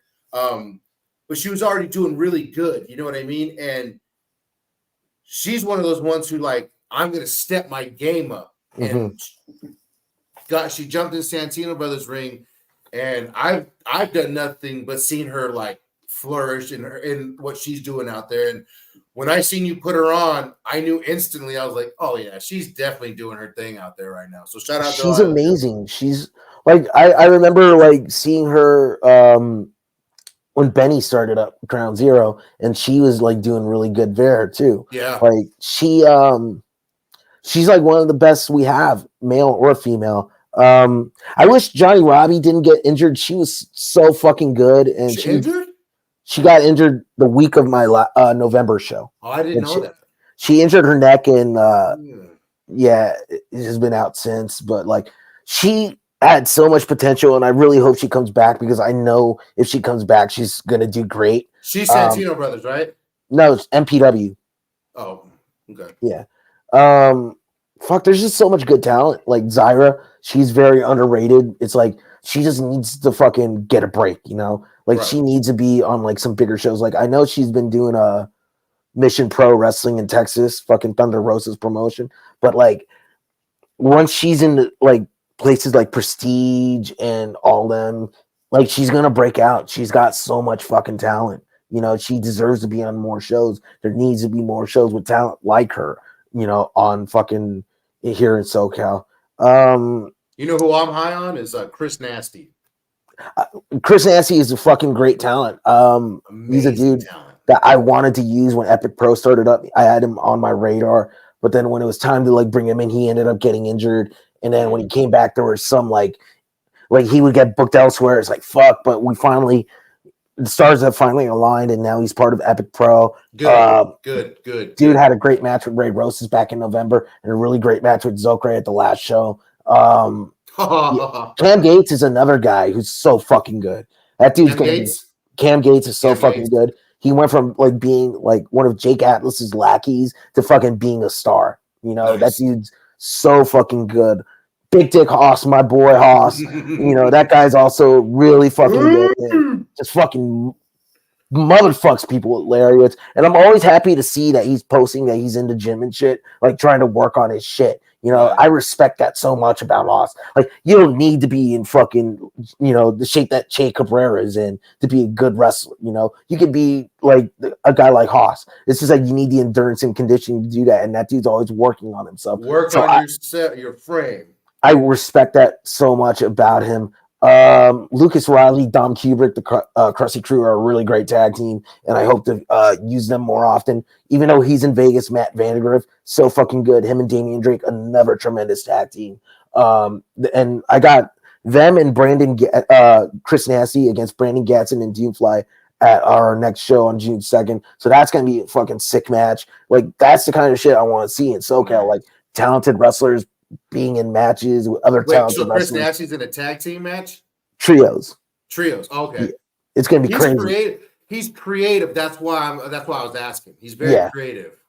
So it's like all 6 of those wrestlers are great and they're amazing and they do cool shit. So I'm looking forward to that. And it's like that's just some of the shit, here, like some of the wrestlers we have in SoCal that are really fucking good, Darwin Finch, another fucking guy who's so underrated, does not get the love he should be getting.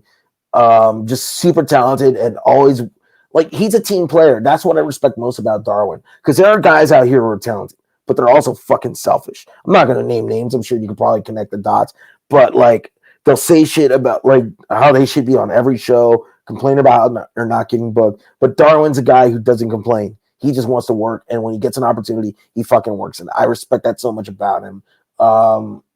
Yeah, like Darwin's good. He deserves more looks. He deserves more opportunities.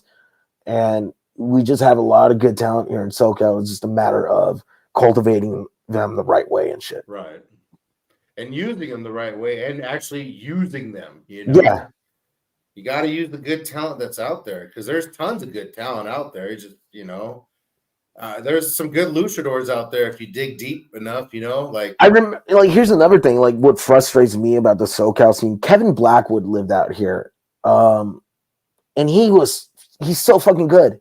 But like I mean I don't think he like moved back to Buffalo because of wrestling or anything, but like I noticed that when he was out here, like not a fucking like a lot of promotions were using him. And to me, it was like this dude's one of the best fucking wrestlers in the world, and he was living here in LA, and a lot of you weren't fucking bringing him in. It's like some of you would rather bring in a fucking ex-TNA or random WWE guy, but then we had one of the best fucking wrestlers in the world. It's like, no, let's bring in Gangrel instead. Like, nothing against Gangrel, but it's also like, what? Right, I get it. Like, hey, let's book. I'm trying to think of who was relevant in the SoCal scene at the time. Like, let's just book random people and then have them fucking like let's book my friend to be in this main event. Let's book Biggie Biggs versus Chris Disney on this show. Let's book these guys. So we have all this talent. You're not using them. You're using your shitty cheap friends. Like, get the fuck out, bro. Hey, where's Scorpio Sky? AEW still, but I think he's injured. I don't know. I haven't heard anything official, but that's what I heard through the grapevine. But I could be wrong. I don't know. Because he was, to me, was one of the greatest SoCal talents that was available that nobody was using on a regular. Mm-hmm. Because none of these fucking promoters, like for years and years, they don't fucking care about booking good talent. They only cared about trying to pad their wallets or get themselves over or live their dream with their buddies and all that shit. Famous B dropped the fucking flyer the other day, and I was like, wait. Famous B? Yes. For what promotion? Give me a second, man. All right, I'll catch up on some text right now. He's not catching up on the text. Yeah, Famous B had posted, and I was like, no fucking way.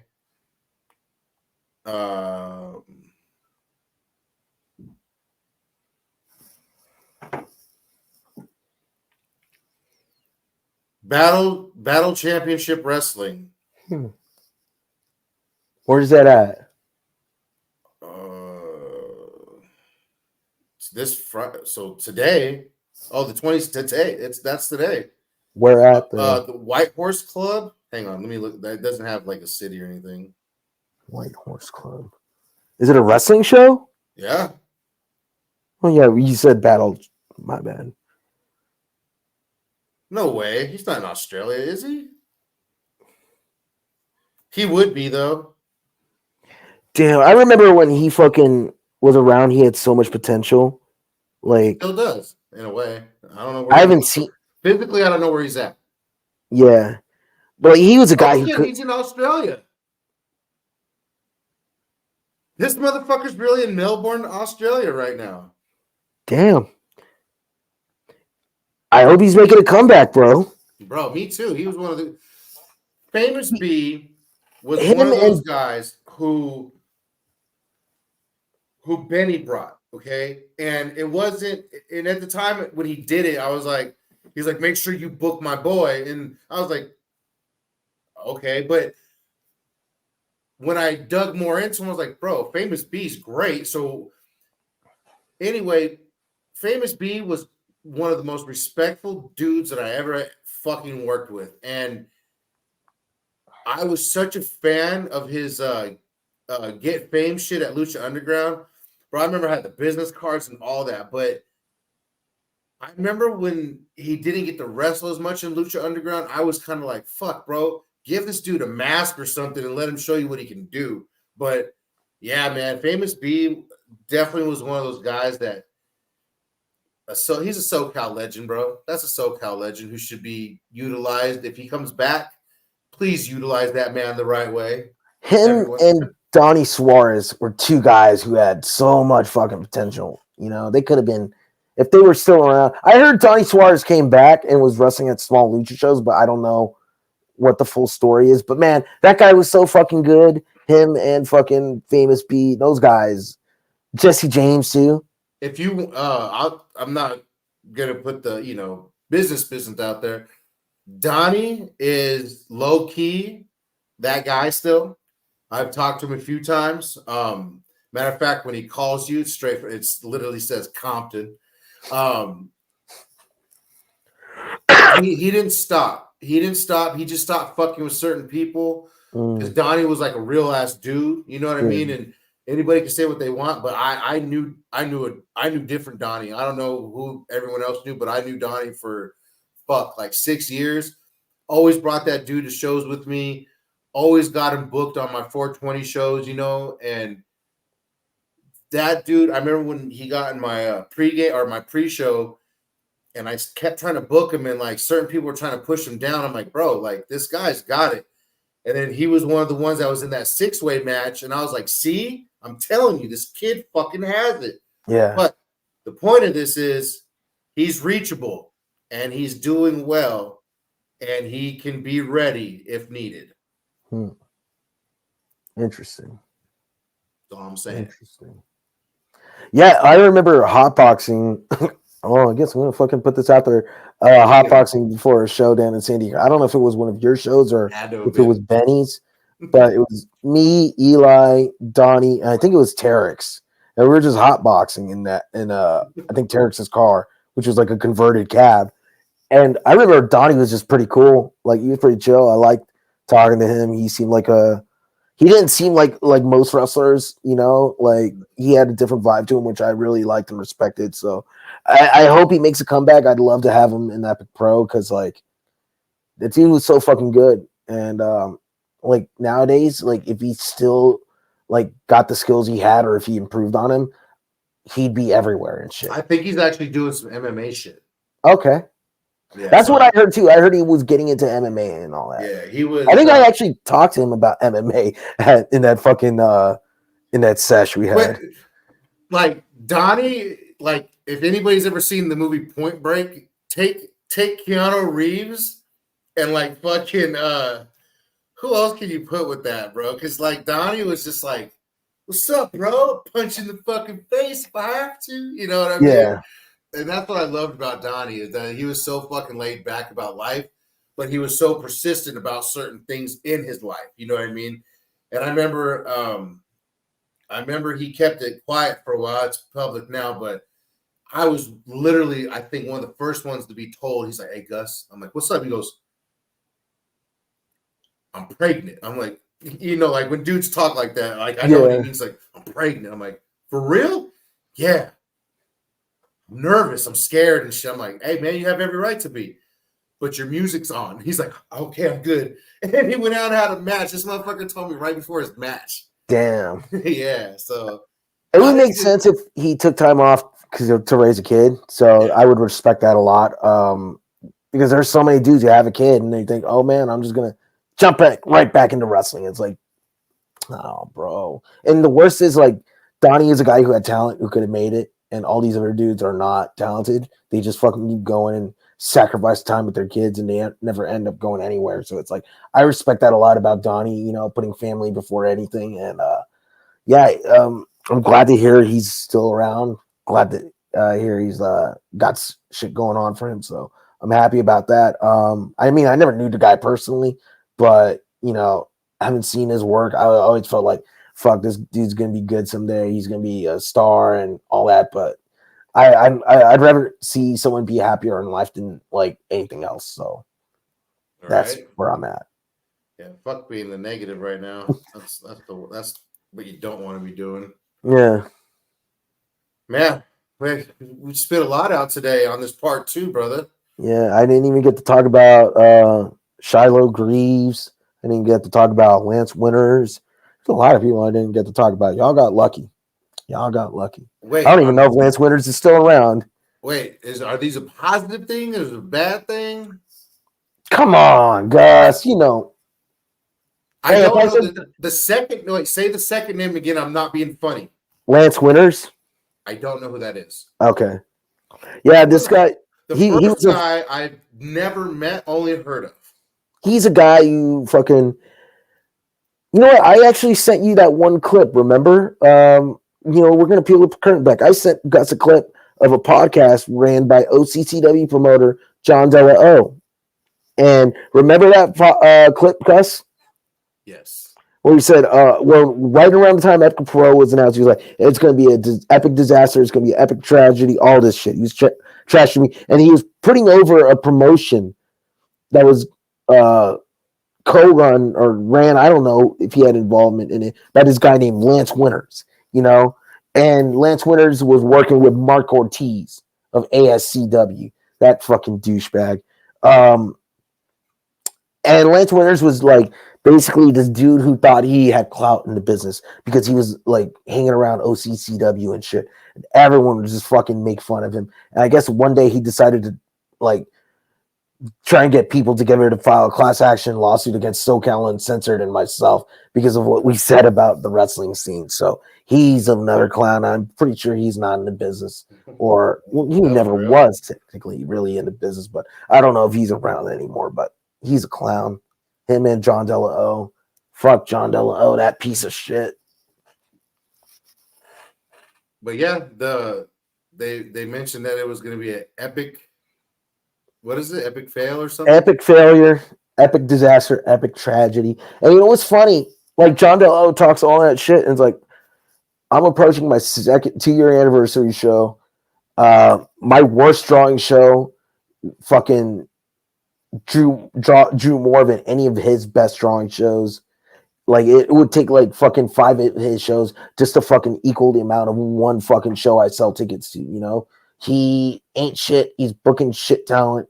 He's just a scumbag. And, you know, I'm glad John Della O fucking said that shit on his podcast about me 2 years ago, because it just like, it made me go like, okay, well, if this dude's down me, then I know I'm going to do something right, you know?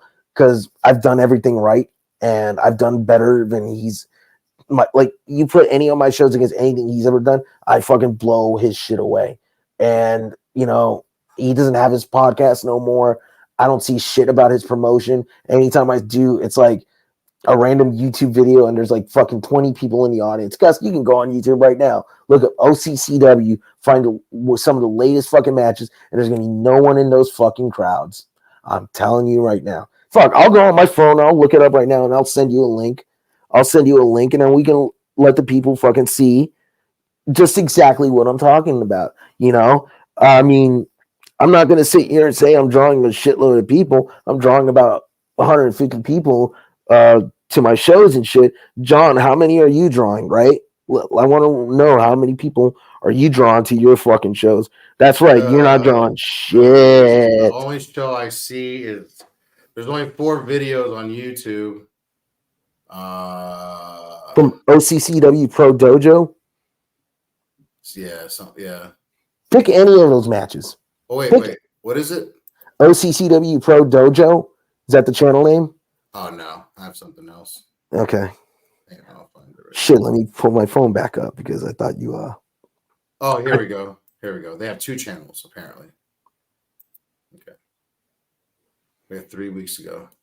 Are these videos training videos? No. Well, they have training videos on there, but they have matches on there too. All right, so who do you want? There's Vito. You want to put Vito in there and see what Vito has to go against? Sure.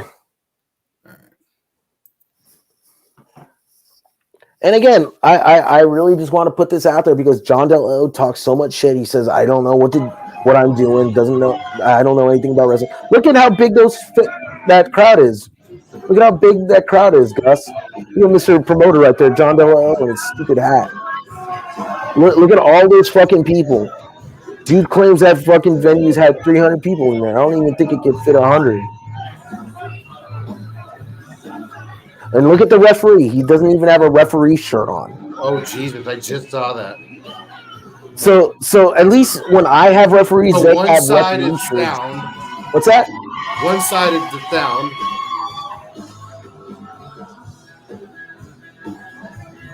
And you know, another thing about my shows is I have professional production.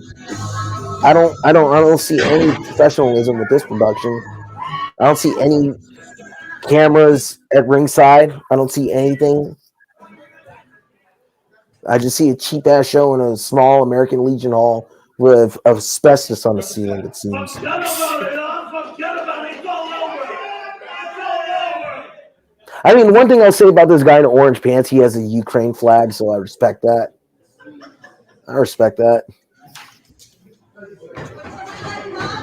But he needs real fucking gear. So wait, they don't even have a ref, but they have a training school? Let's go. I guess.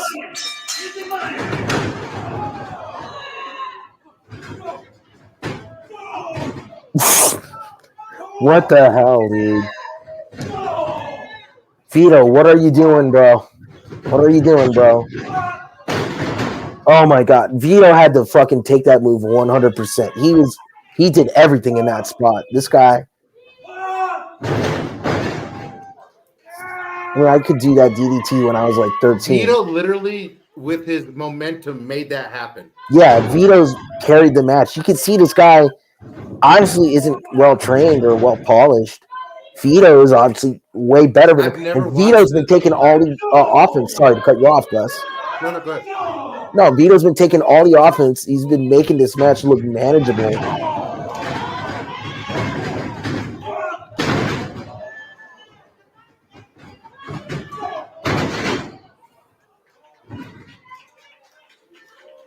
There's like no heat with the fans. They just don't care.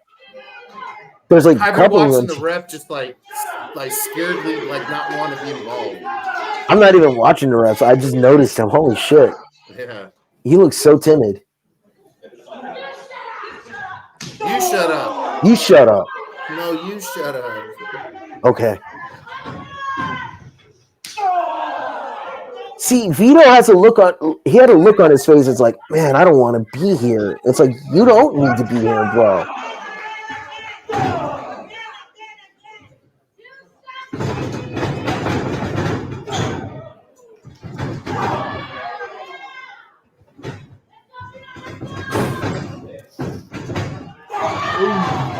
Dude, Vito.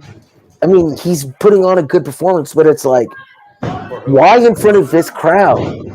You don't need to fucking sacrifice your fucking health and body for this shit. You don't need to do these shows. My question There's no way is to not a pay. disrespectful thing. What's that?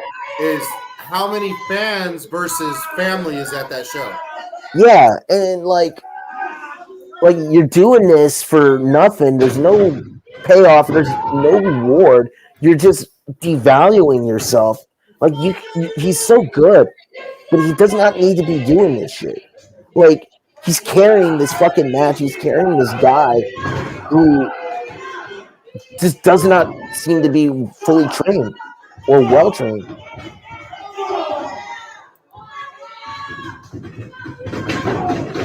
Oh. I couldn't tell if that was Vito's fault or any other guy's fault, but that was ugly.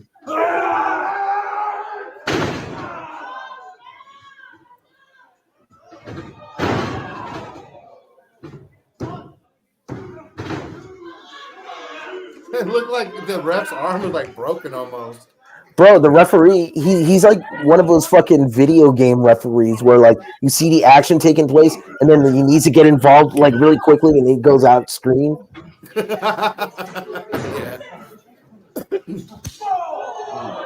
That was nice. You know, I will say this. I'm saying nicer things about OCCW than I am about that other promotion. I mean, Match. that's progress, I guess. It's still nothing to write home But I about. also showed you somebody that you're higher on than most. Yeah. If I showed Well, I you mean, that, Vito has talent. Those other guys just didn't.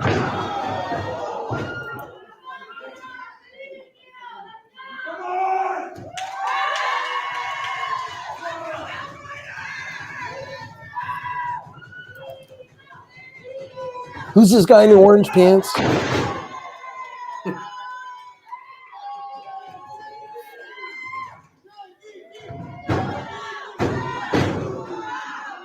Right, he's just trying way too hard to play to the crowd, and it's not working.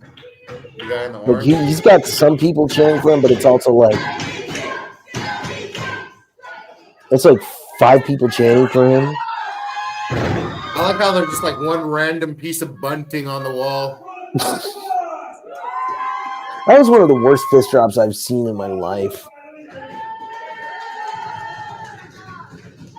Like, oh my god, Vito! We need to review matches and shows every week. We should. We should. Vito deserves better than this. It needs to be over. It needs to be over. Thank God. Like, here's what the worst thing about that match. It was just, it's just like that guy in the orange is obviously green, and it just wasn't good. He wasn't engaging. He just wasn't like. I mean, this was supposed to be a heel versus face match, and it just felt like a cold match. You know, there was no emotion to it. There was no fucking like real structure. It was just like Vito's gonna throw him around. This dude's gonna do, you know, running knee strike. And it was just boring, you know. And it's like, and then when I saw Vito do that running cannonball spot, it's like, man, this is doing way too much for a show like this. You know, like, bro, like, just don't even fuck. Like, if you're gonna do shows like that, just do wrestle holds the entire time. Just don't fucking Like, fuck it, right? don't put effort into an OCCW show. Come on, bro. Like, but anyway, it's funny. John DeLo talked all that shit on me because I voiced my opinions on his shows and shit. And I see what he's doing now, and it's like, yeah, bro, you're drawing like, fuck, there might have been 30 people in that crowd if I'm being generous, you know? And he wants to talk shit about me, and what I was gonna do is like, well, what do you have to say now, John? Here's their top guys. Oh, this is Relentless Pro. Holy shit. No, this is OCC. No, this is Relentless Pro. It says It says it, but it's Relentless Pro. oh, it's Osrail versus JBD at Relentless. Oh, I see. Yeah. Oh, yeah. That is, Fuck. still, this is what's out there, right? This is what we're producing in Southern California. I mean, the fucking Misfits paint on Azrael. Oh, it's so sad. So lame. He struggled on that spine buster. Holy shit. That venue reminds me of AWS. Except without the chandeliers on top.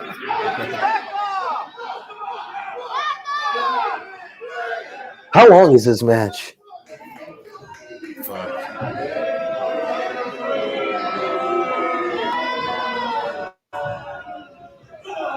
Jesus. Oh my god. Let's try and yeah, just skip to the end. We don't need to see much else. Oh my god, that was terrible.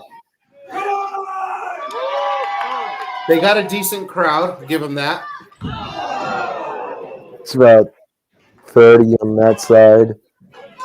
Maybe. It looks like about 100 people. Yeah. But I wonder how many of them are actually wrestling fans, you know? Like that's the thing about these shows. Like they don't always draw wrestling fans; they just draw random people.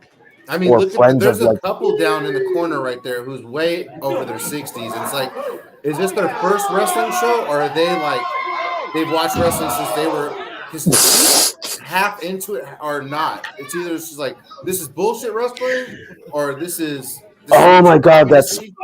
well. That spot right there was bullshit wrestling.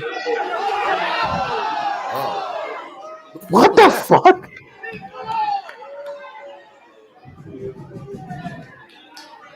It's over. It's over. He can't take much more of this. If you Osprey really want to outside. see, Oh shit! Seth Rollins move. Should be it, y'all. 1, 2. dude, he didn't even jump to do that Wait, move. He just lifted his leg and just sort of like hopped. wait. Holy I shit! disagree. Holy shit, that was bad. You want to see another match? Casey Phoenix versus C Love. I'm telling you, Gus, that is one of the worst matches I had ever seen in my life because you've seen C Love. You know what I'm fucking talking about, bro. You know what I'm talking about. I've worked with him plenty of times, man, and he's definitely somebody who needs to go to class. He needs to go train more, a lot I more. I saw a recent promo of his and it just did not feel like a wrestling promo. It just felt like some fucking guy doing a really shitty fucking, skit. Like, Andrew, yeah. at the next show, the feelings that I have inside of me, those are the promos that I see from Southern California. I swear to God. You got like, man, there's been promos that I literally turn off within 3 seconds. Yeah. I can't do it. It's that cringe shit. It's cringy as fuck, you The know? worst is when fucking wrestlers try and fucking do the overly produced post production promo shit. And like they're having like all these edits to make it seem like a fucking like dark and macabre type shit, like wannabe Undertaker shit. And it's just Oh, fucking shit. it's just lame. He said want to be Undertaker shit. Like, dude, check the message I just sent you, and I'll show you. Because like this one guy is a perfect example of some of the shit I'm talking about. Like he has one of these gimmicks where they're trying to be like more than fucking just an average person, I guess. I don't know. They're just trying to be like some stupid fucking dark supernatural figure, and it's just really goofy and dumb. But let me see if I can find it here.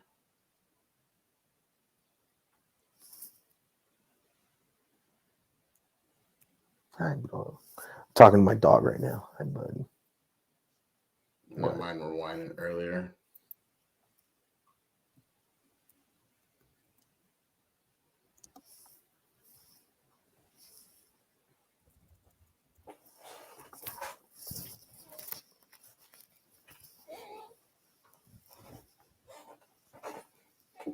Excuse me, my dog wants to go under the blanket right now. His bed.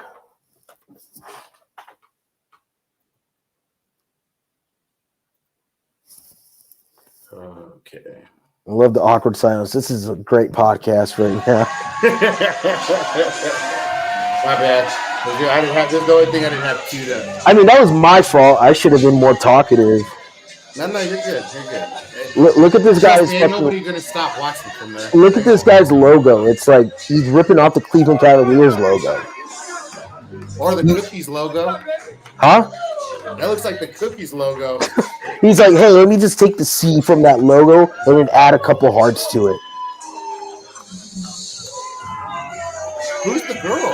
I don't know.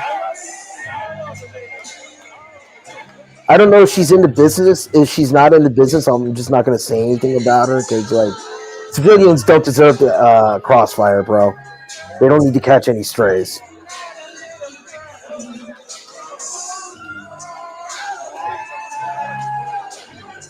But this fucking gimmick, dude. Like, what is he supposed to be? Like, just some guy who fucking. Ew. Listen, if you're on my shows, don't ever fucking do that shit to a fan. Don't ever fucking do that, please. Just don't fucking do that. Oh my god.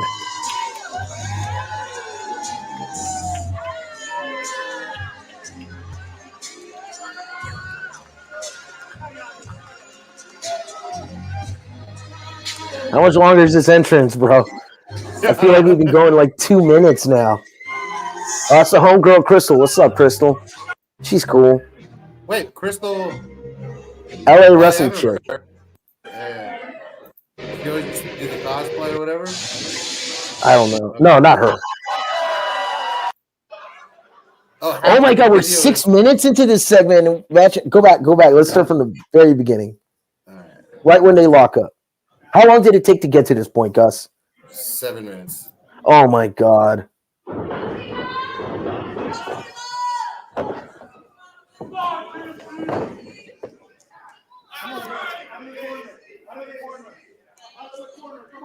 Hey, get out of the corner, he said.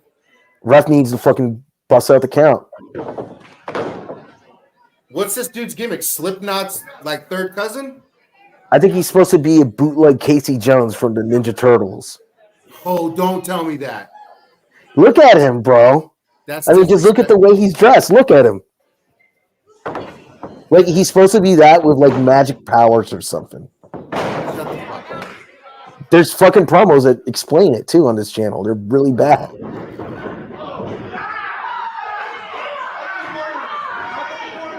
Now, see, Gus, here's another thing about professional wrestling that people need to realize, and the independent level. Fans want to see shit that they don't see every day, right? They want to see shit that can't be done in everyday life, you know? Right. The shit we're seeing here, well, you and I could fucking get totally blitzed off like 20 bong rips, 10 blunts, 4 bowls, and about 2,000 milligrams of edibles, and we'd be able to do the same shit, probably with more intensity, though. It would definitely be a gimmick match. Bro, I'll take a light tube. I'll take a light tube to the back. Fuck it. But look what I'm saying here. It's like they're working a match that any single fucking Joe Schmo can do. Anyone who's watched wrestling can easily do the same match. Did Casey Jones just hurt his hand on a punch? I don't know. That's what I'm saying, bro. Like, the psychologist's not even there either. Like, you're supposed to be a badass, but that hurt your hand? Like, he's not He's down? supposed to be. He's like Kane and Casey Jones mixed into one with like shitty motorcycle gloves. Casey Phoenix, number 1. Casey Phoenix, Casey Jones. No, did you see the sign that says? No, I did not. It's in the front row on the seat. It says Casey Phoenix, number 1. Right there on the left. Right where the I see it. Like they're just. Yeah. Oh my god. This dude's working over the right leg, not the left one. Did you notice that?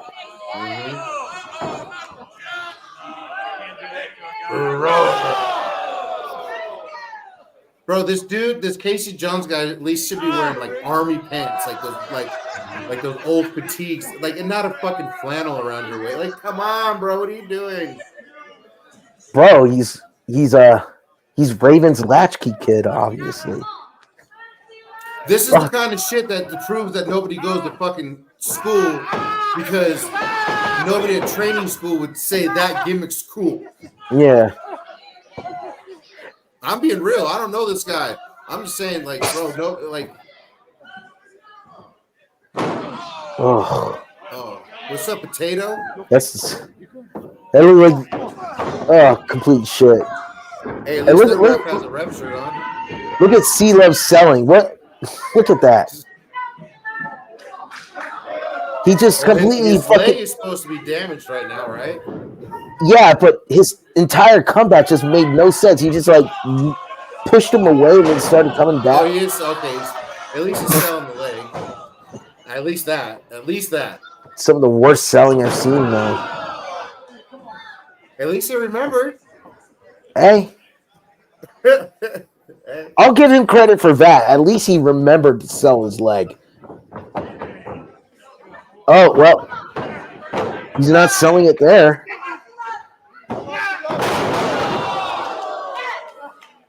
See, if you have a compromised leg, you wouldn't be able to do that. Not at all.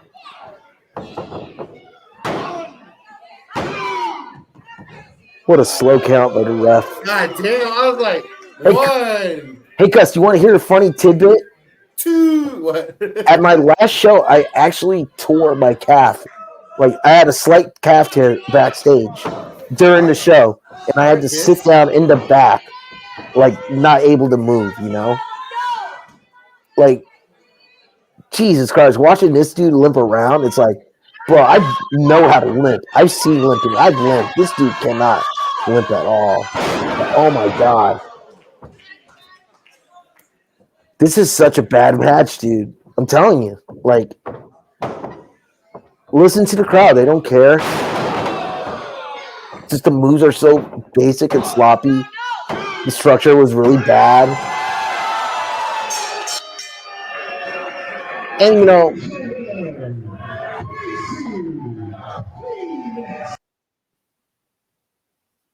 and it's like, you know, like, what did that accomplish? What did that get? Like, and I know there's going to be a rematch tomorrow. They've been doing promos for that shit where they fucking have. Okay, there's this one promo C-Love did for that match where he's getting a nightmare in the middle of the night, right? And it's like a video of him in bed, and you can see cutscenes. All these shitty cutscenes. It's on their YouTube channel if you want to look it up. But it's all these cutscenes, and he's like, "Oh, I'm having nightmares and shit." And then there's another one where he calls the fucking promoter at 4:30 in the morning. He's like, "Hey, boss, you doing anything?" And he's trying to insinuate that the boss was having sex at that time. He's like, just a really shitty fucking terrible attempt at trying to make everyone look cool while being funny and just failed. But anyway, like they did this fucking promo and it's just like post-production up the ass and it's like it sucks, you know? And it's like it's not good, it's not getting us anywhere. It doesn't do anyone any favors, dude. It just makes that promotion look bad. It makes SoCal look bad. It's like it's bad. Just bad. Just terrible. And you all saw it. Like if anyone out there wants to like try and debate me onto why that match is good, I'll welcome that debate. You try and tell me why it was good. You tell me about the in-ring work, how the work rate was better than I say it is. You know, tell me why. You know, tell me why, you know, that guy working over the wrong fucking leg is good. You know, when everyone knows you work over the left leg instead of working over the right. Tell me why. Tell me why that was good. Just tell me. I dare anybody to. I guarantee they can't. Guarantee you they can't tell me. If they can fucking convince me that was a good match, I'll give them $100. But they won't. I'm keeping that 100. If anything, you should pay me $100 to fucking tell you that match was good. You want from now on? Hey, SoCal, I'm gonna make you all a deal. Give me $100 and I'll put you over. Anyone in the SoCal scene, you just give me $100, no questions asked. I'll put you over. Benny, I'll even put you over too if you give me $100. Dave Marquez, I'll put you over for $100. Actually, no way.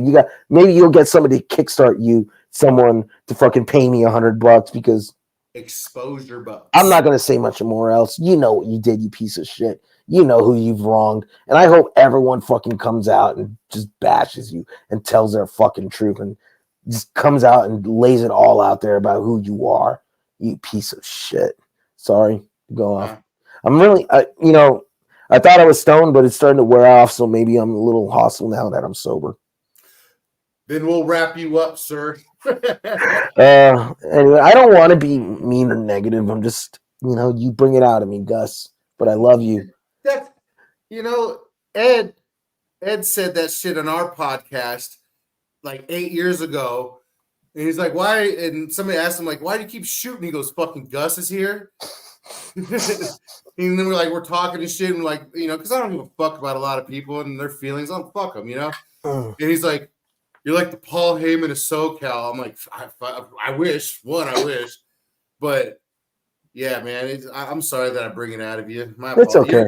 Your interview before me, the Jay's, very professional. Yeah, if you guys want to see a positive interview where I say good things, go check out J Cal of Alliance Wrestling or the Alliance blog. I like that interview. I'm not saying I hate doing these interviews. I have fun, but Gus, you bring out the negativity, and we gotta have more fun. We gotta be. We'll have fun with those reviews if we do them, but like, hey, you know what? Let's just start doing them. They're public. We should start reviewing these bad shows. I mean, I'll say this too. Instead of trying to clown stuff all the time, I'll try and give analysis and see where people can improve. And I'll just tell you, go to Santino Bros right after. But ultimately, it's like, fuck, I just want to see the scene get better. I don't want to, like, it's not about putting people down. I'm just this way because that's how I am. And I know a lot of people who grew up this way, and all that. But it's also like, I just want to see better. And if I don't think you're doing better, if you're not attributing anything that makes things better for SoCal, then it's like, in my opinion, that's like you're a hindrance to our scene and you're not really doing anyone any favors. You're just, again, like I've said before, ad nauseum, you're just trying to fucking do shit for yourself and you're just being selfish instead of being about the team. The needs of the many outweigh the needs of the few. And I've always been a believer in that. And listen, when it comes to Epic Pro, fuck, bro, no one's making bigger sacrifices for Epic Pro than me. I'm going to be the last person who will cash out on this if I ever cash out on this, if anyone ever cashes out on this. All the wrestlers, all the people who gotten paid have been paid way more than me. I haven't gotten shit, and it's not about me. And I don't do this because I want to make money. I do this because I want to fucking put on the best shows possible and make SoCal better. I'm not here to fucking like be friends with anybody. I'm not here to fucking make anybody feel better about themselves. I'm here because I want fans to be happy. I want fans to feel like they've gotten their money's worth. And I don't want fans to feel like they have to be obligated to shows. I don't want fans to feel like, just because it's not GCW or Prestige, that's not worth going to. The only reason why I'm doing that is because of that. Saying any of this is because of that. If people don't like it, hey, maybe you're just part of the problem. Maybe you can't accept that. But again, like I said all the time, I'd rather see the SoCal scene get better than anything.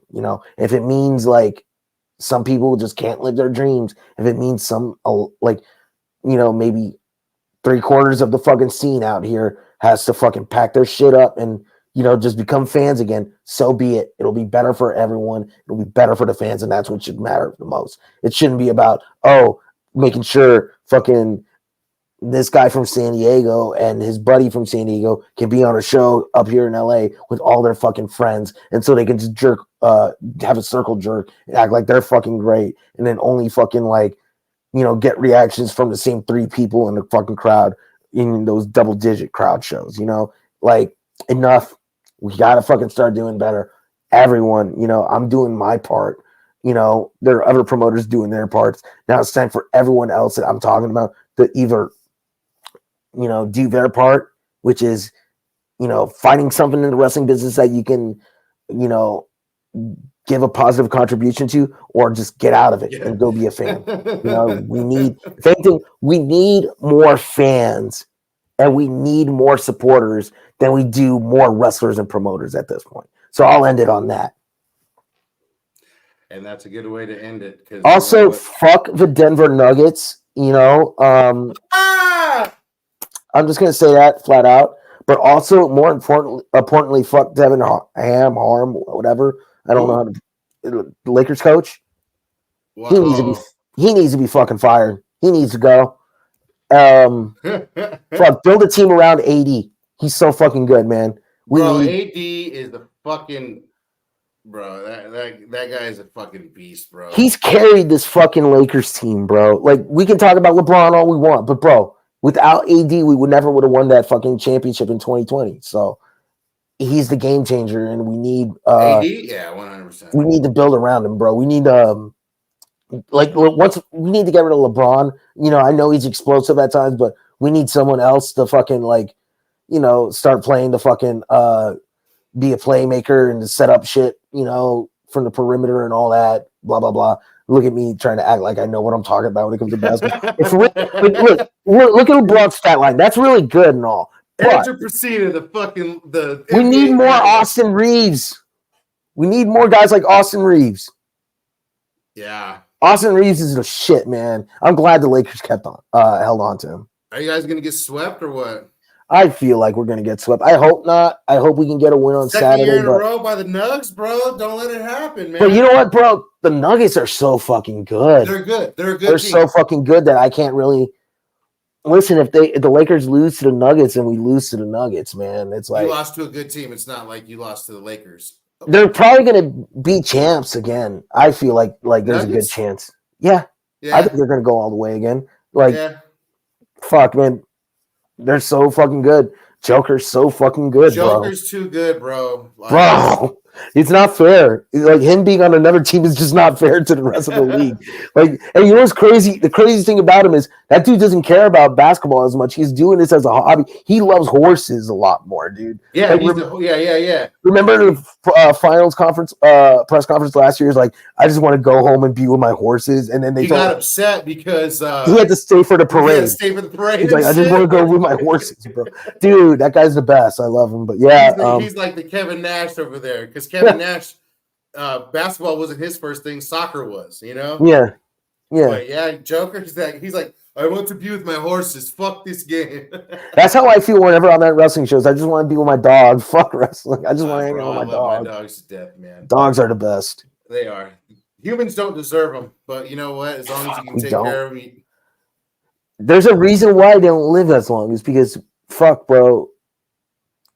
I'm fucking up the quote, but it's like the only reason why is because we just don't deserve their love.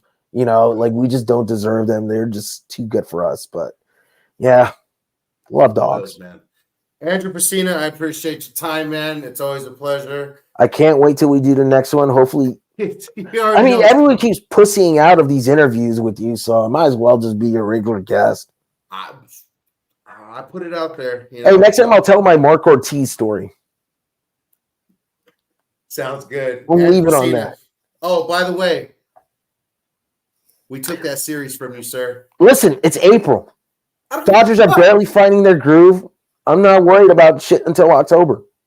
It's a marathon, not a sprint, bro. Don't forget, fucking follow Epic Pro. I'm pretty sure we're still in first place, too. Yeah, by 2.5 games or some shit like that. Still in first. Give it to you. Andrew, love you. Yes. Talk to you later. Peace. Peace.